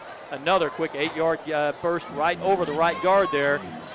Man, those big, I know I've been harping on all night. You might be tired of hearing about it, but did I mention those guys are big? That right guard, Cameron Quinney, goes 6'3", 325. So when you got that center and that right guard opening up that hole there, that's a total of 625 pounds of man over there opening up that hole that he squeezes through, and that's hard to stop. I don't care if you're in high school, college, where you're at, that's hard to stop. You're right, Steve, and the Hawks are doing all they can. You know, they're outsized. I don't know that they're out quickness, although they got some quick guys in the backfield in the Lobos staff. 2nd down and 2, and they hand it to him again, going over that same right side. This time it was going to be stacked up nicely, but flags fly, and it looks like it's going to be a false start against the Lobos. Both of those 2 running backs, White and Polk, now over 100 yards on the night. White has 111 yards. Polk with 103 yards, so both of them finding big success behind this massive offensive line. That is going to push them back 5 yards, though, to the 45-yard line. So instead of 2nd and 2, that's going to bring up a 2nd and 7, and the Hawks really, have I mentioned they really need a stop here, Troy? Yeah, you have mentioned that. And, White with his 100 yards is nearing 1,000 on the season, and Polk with his 100 yards is nearing 800 on the season. Yeah, that put White over 1,000 on the season, and he is diving into the middle of that line here, and again, gains a few yards. Nicely played by the Hawks this time. It looks like DeAndre Walker in there with a stop on that one, and getting up off the bottom of that stack very slowly again is Des Williams. Timeout, it looks like, for the Hawks. They've got to give this defense a little bit of a breather. 3:48 left in the game, 3rd down and 3. This is a critical 3rd down for the Hawks here. They've got to stop them here, and it's probably 2-down territory. They'll probably go for it on 4th down with such short yardage. Just keep pounding the middle of that Hawk line. Hope to pick up the 3 yards and a 1st down. Basically, I got to tell you, if they give up this 1st down, it's probably over, because they'll be able to drain enough time off the clock that the Hawks won't have enough time to come back. So this is probably the most critical 2 plays of the game right here, 3rd and 4th down. Yeah, and it's 3rd and about 3.5 yards. If they can stop them at the line of scrimmage here and make it difficult to pick up that 1st down on 4th, that would be fantastic for the Hawk defense. So good use of timeout. Get them rested. Put your big bodies back in there. Let's see if Dez can read that quarterback's decision-making in the backfield and plug the right gap as a middle linebacker. That's been part of our solution to stopping the run. Boy, they are really missing on a night like tonight. They're missing Brad Howard, their starting defensive line. Out with an injury. He hurt his leg. I believe I got that right. He hurt his leg several weeks ago. Been out ever since. They had to swing Parker Phillips over from the offense to the defensive side to cover that. Parker does an admirable job there, but that's not his natural position. He's undersized for going up against a specialty line like this. He's given a valiant effort, but they are missing Brad. Here's the 3rd down, and strung out nicely by the Hawks, but bounced outside and finally pushed out of bounds. That is Kendravian White. They plugged that hole that he wanted in the middle, but by bouncing it outside, he's able to pick up the 1st down, and I think that's probably going to do it. 3:41 left in the game, fresh set of downs. The Hawks have 2 timeouts yet. I'm sure they'll burn them, but with no timeouts and no passing game, it's going to be very hard for the Hawks to come back in this one. Yeah, I would agree with you, Steve. Hey, never say never, though, right? Strip the ball. Do whatever you can do to get to that ball. I bet they're doing that, and I bet the Lobos coaching staff instructed them to cover with all 4 hands if they could after those first couple of turnovers in the first half. Polk now in the game for the Lobos, and he tries the middle of that line and slung down pretty quickly, closed on very nicely. Parker Phillips coming up off the bottom of that stack. Josh Jackson in there. So a nice play there by the Hawks, holding them to a gain of just 1 or 2 on the play. 2nd down and 8 for the Lobos, but the clock is ticking. Actually, the Hawks have now called a timeout to stop that clock from ticking. Yeah, we're at 3:33 left in the game, and the Hawks are down by 2 touchdowns. Hey, one more time, I just want to tell you that on Saturday, December 17th at 11 a.m., Rest Haven Memorial Park and the Lakeshore Civil Air Patrol will host a wreath-laying ceremony to honor the more than 800 veterans buried at Rest Haven and Rockwall. The ceremony is part of National Wreaths Across America Day, designed to honor and remember the lives of veterans at over 1,100 wreath-laying ceremonies taking place simultaneously across the United States. To donate a wreath or volunteer at the local Rest Haven event, go to www.wreathsacrossamerica.org, click to donate, and choose Sponsor a Wreath at my local cemetery. For questions or more information, call 972-771-8641. That's 972-771-8641 for more information about Wreaths Across America at Rest Haven in Rockwall. And of course, the Rest Haven folks wish the Hawks good luck tonight against Longview. John Tyler has scored a couple of more times, it looks like. They are now up 48-22 deep into the 3rd quarter. And the Tyler Lee Raiders have closed the gap against North Mesquite. They're within 8 now deep in the 3rd quarter. So that's more of an interesting game than I thought it would be. 2nd down and 8 for the Lobos. I formation, same as they've done. And now flags fly. It looks like they're going to get Lobos for a false start. Let's see what happens here. Is that what it is? Yes. There is a Hawk player down on the field, though. Let's see what that is all about. And they are going to call a timeout. He's not getting up, whoever that is, so they're going to have to come out and tend to him. So we're going to take a quick break while they take care of him, and then we'll be back. You are listening to Heath Hawk Football here on the SportsGram Internet Network. Don't miss supplier price for everyone going on right now at Heritage GMC Buick in Rockwall. Get a brand new 2017 GMC Sierra Crew Cab SLT, supplier priced at only $41,591. That's almost $6,000 off MSRP. Or save $5,000 off MSRP on a luxurious Buick Encore. That makes this one only $19,990. Only at Heritage GMC Buick in Rockwall. Drive a little, save a lot.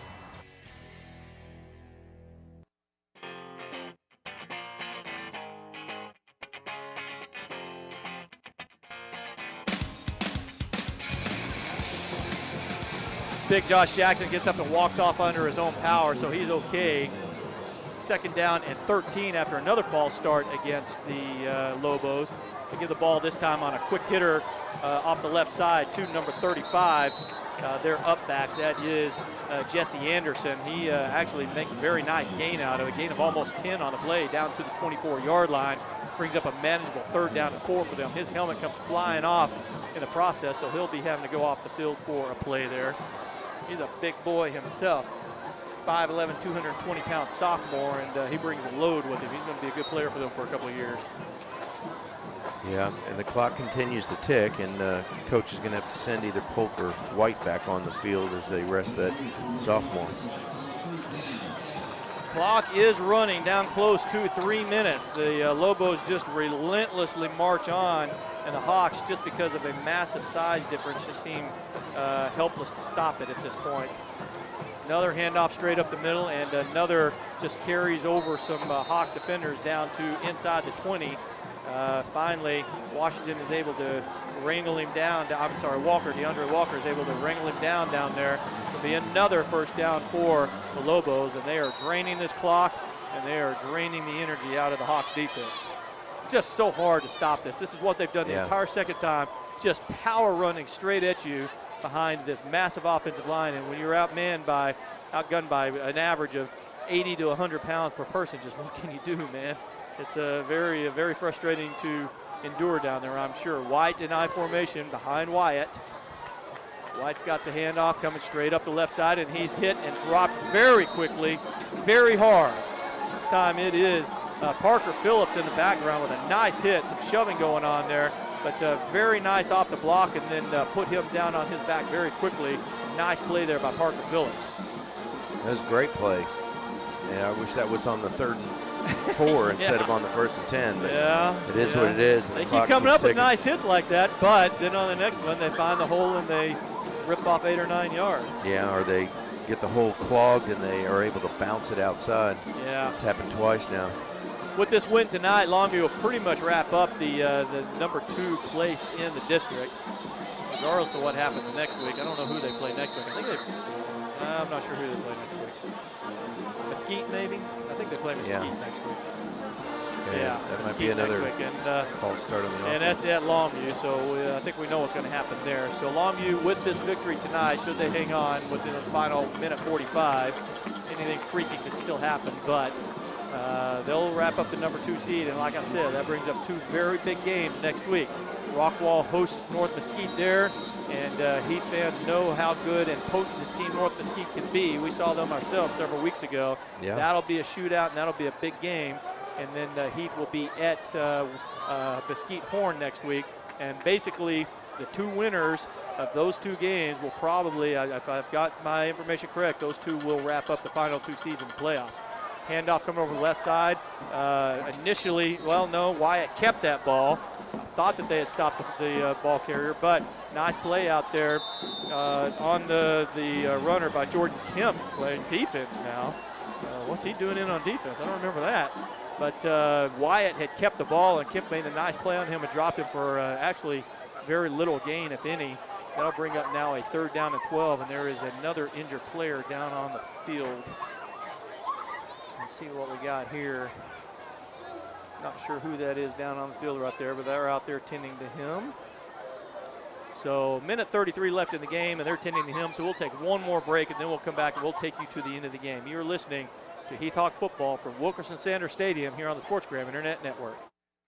Let's go to the Rock. Gary Friedman here, the voice of Rockwall, and I want to brag a bit about Honda Cars of Rockwall. With one of the highest customer satisfaction ratings in the nation, Honda Cars of Rockwall is DFW's fastest growing Honda dealership. As a LEED certified facility, the people at Honda Cars of Rockwall not only care about you, but also the environment. I recommend that you stop by and say hello to the great neighbors just off I-30. You can take exit 68 both ways. Go to the Rock, see what all the excitement's about. Go to the Rock.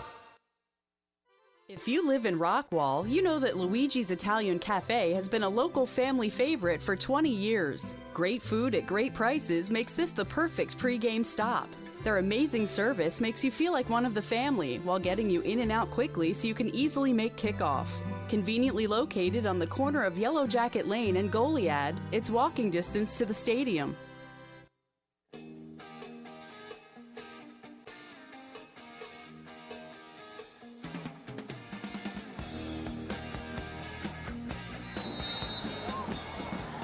Josh Jackson helped off the field there. Looked like he might have gotten rolled up on and an ankle. Hawks call a timeout here to try to hold or try to strategize on a 3rd and 12 here, see what they can do.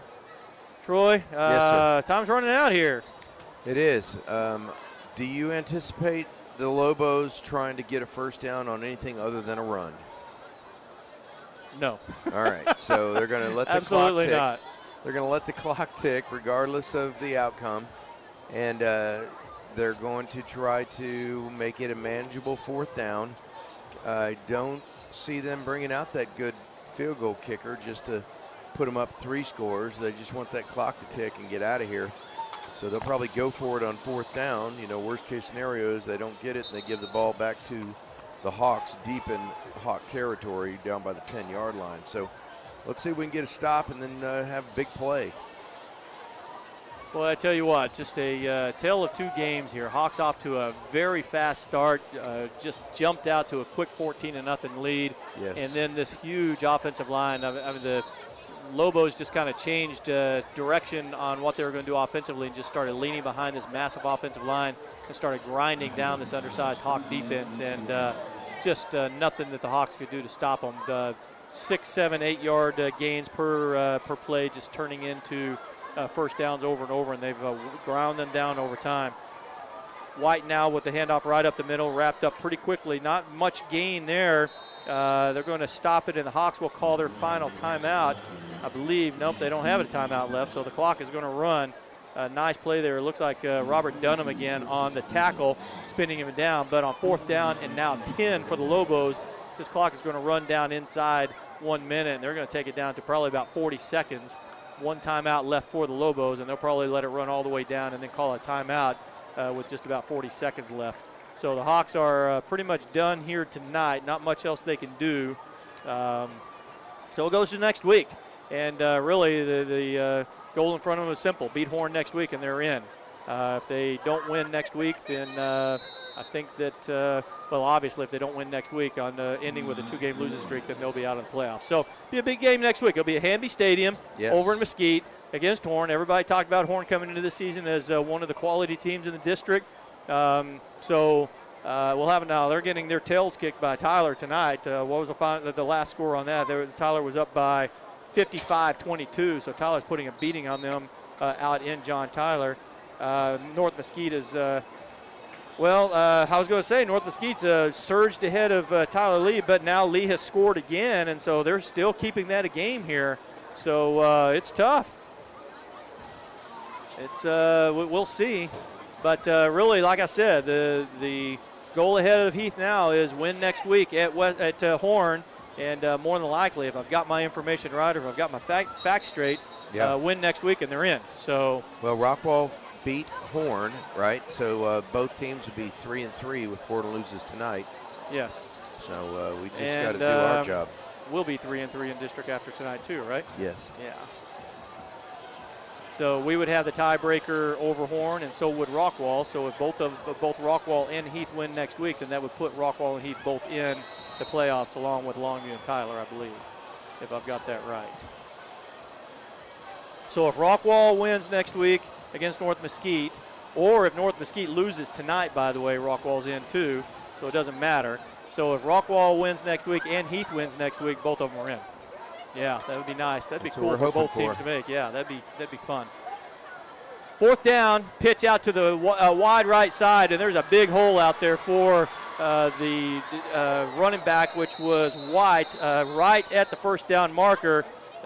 He was knocked out of bounds. I don't know if he would have made it anyway, but there are yellow flags all over the field over there. I think they're probably going to get a holding over there against one of the Lobo defenders, and so what was 4th down and 10 will turn into a 4th down and 20. Not that it matters. 40 seconds left here in the game. Well, and they didn't need that hold. Oh, Billy Quinton wants to correct us. We're not 3-3 in district. We're 4-2. Thanks, Billy. Good correction, Appreciate sir. the correction there. Lost to 2 really good teams. Man, we don't have a data bank of computers in front of us here trying to figure out what's going on. We're doing this on the fly. Did you hear what I said about lost to 2 really good teams? Yeah, they do have 2 really good losses in district, don't they? Yeah. Yeah. Thought you'd appreciate. Yeah. All right. I'm not even going to look at a text from him after that comment because I don't think it would be friendly. They lost. Yeah. Hey, you know what? Yeah, Trad brings up a good point. The key is let's both of us win next week and let's have an exciting both Rockwall teams in the playoffs. Who would have thought coming into this year in the toughest district in the state that both teams couldn't make the playoffs? So that's pretty nice. Hey, somehow, the Hawks had stopped them short of the 1st down, so they declined that penalty. Now Jacorian Jefferson gets the right sideline, and he's going to take it all the way down to midfield. A 42-yard run ripped off here with 40 seconds. How did the clock's still running. He ran out of bounds. Why is the clock still running? Okay, now they stopped it. They stopped it. So a 42-yard run by Jacorian Jefferson takes it to the 50-yard line. I thought he was going to take that to the house. Lobos fell asleep on him there at the 8-yard line. Yeah, they declined the the penalty because they had stopped them short of the 1st down. So another direct snap to Jefferson. He's going to try the right side now. He's going to get the far sideline. He's going to go all the way up the sideline. Now they push him out of bounds inside the 30. So Jacorian's definitely padding his stats here on senior night. He's well over 200 yards now. I got to think that's about 60 yards right there on 2 carries. He was over 150 already, so he's well over 200 yards right now. 2 big runs that are outside the tackle so that he's able to get to the sideline, stop the clock. And I guess this is why you say never. 23 seconds left. It's a tall order, but if they put one in the end zone here, then recover an onside kick, who knows what happens. 215 yards, that's his best career effort, I got to think. Buckholt waiting for the snap. Jimerson goes in motion out to the right side this time. Buckholtz with the snap, he's going to pass it. Looking for a wheel route, now he's going to run it out to the right side, and he's going to be dropped. He's going to fumble the ball, and it's going to be recovered by the Lobos. They caught up to him just as he was trying to throw the ball, and he fumbled it, and that's going to do it. The ball will go over to Longview now. 17 seconds left in the game. Boy, what caught Mesquite so much by surprise last week with some of these passes, Lobos were definitely ready for on every opportunity tonight, and they shut that down. Pressure on the quarterback. What are you going to do? He couldn't even get a pass off. Nope. Every time he tried to make a pass, he was in the hands of the defender. So the Lobos will take a knee here, and we'll run this one out, and then we will take this one to next week at Hanby. 35-21 will end up being the final here tonight on senior night. So this will be the last game of the year. There was faint hope or a small opportunity for there to be another game here tonight or this year for the Hawks if they had won tonight and next week. But obviously that will not happen. So this will be the last game at Wilkerson for these seniors here tonight. And that is going to do it. So we're going to take it to break here, and when we come back, we'll wrap this one up. The final here from Wilkerson-Sanders tonight, Longview Lobos 35, Heath Hawks. Shut up. Heath Hawks 21. You've been listening to Heath Hawk Football on the SportsGram Internet Network. If you've been waiting for the right time to buy, that time is now. Here at Fenton Nissan of Rockwall. It's game day at Fenton Nissan of Rockwall. Big discounts and a large inventory. Get off the bench and check out our playbook at rocknissan.com. If you can't find your next car here, you can't find it anywhere. What do you expect from the newest star player in town? No need to settle for second best. Fenton Nissan of Rockwall, the big one on I-30. I want to sell you a car. Rockwall Sports Center, located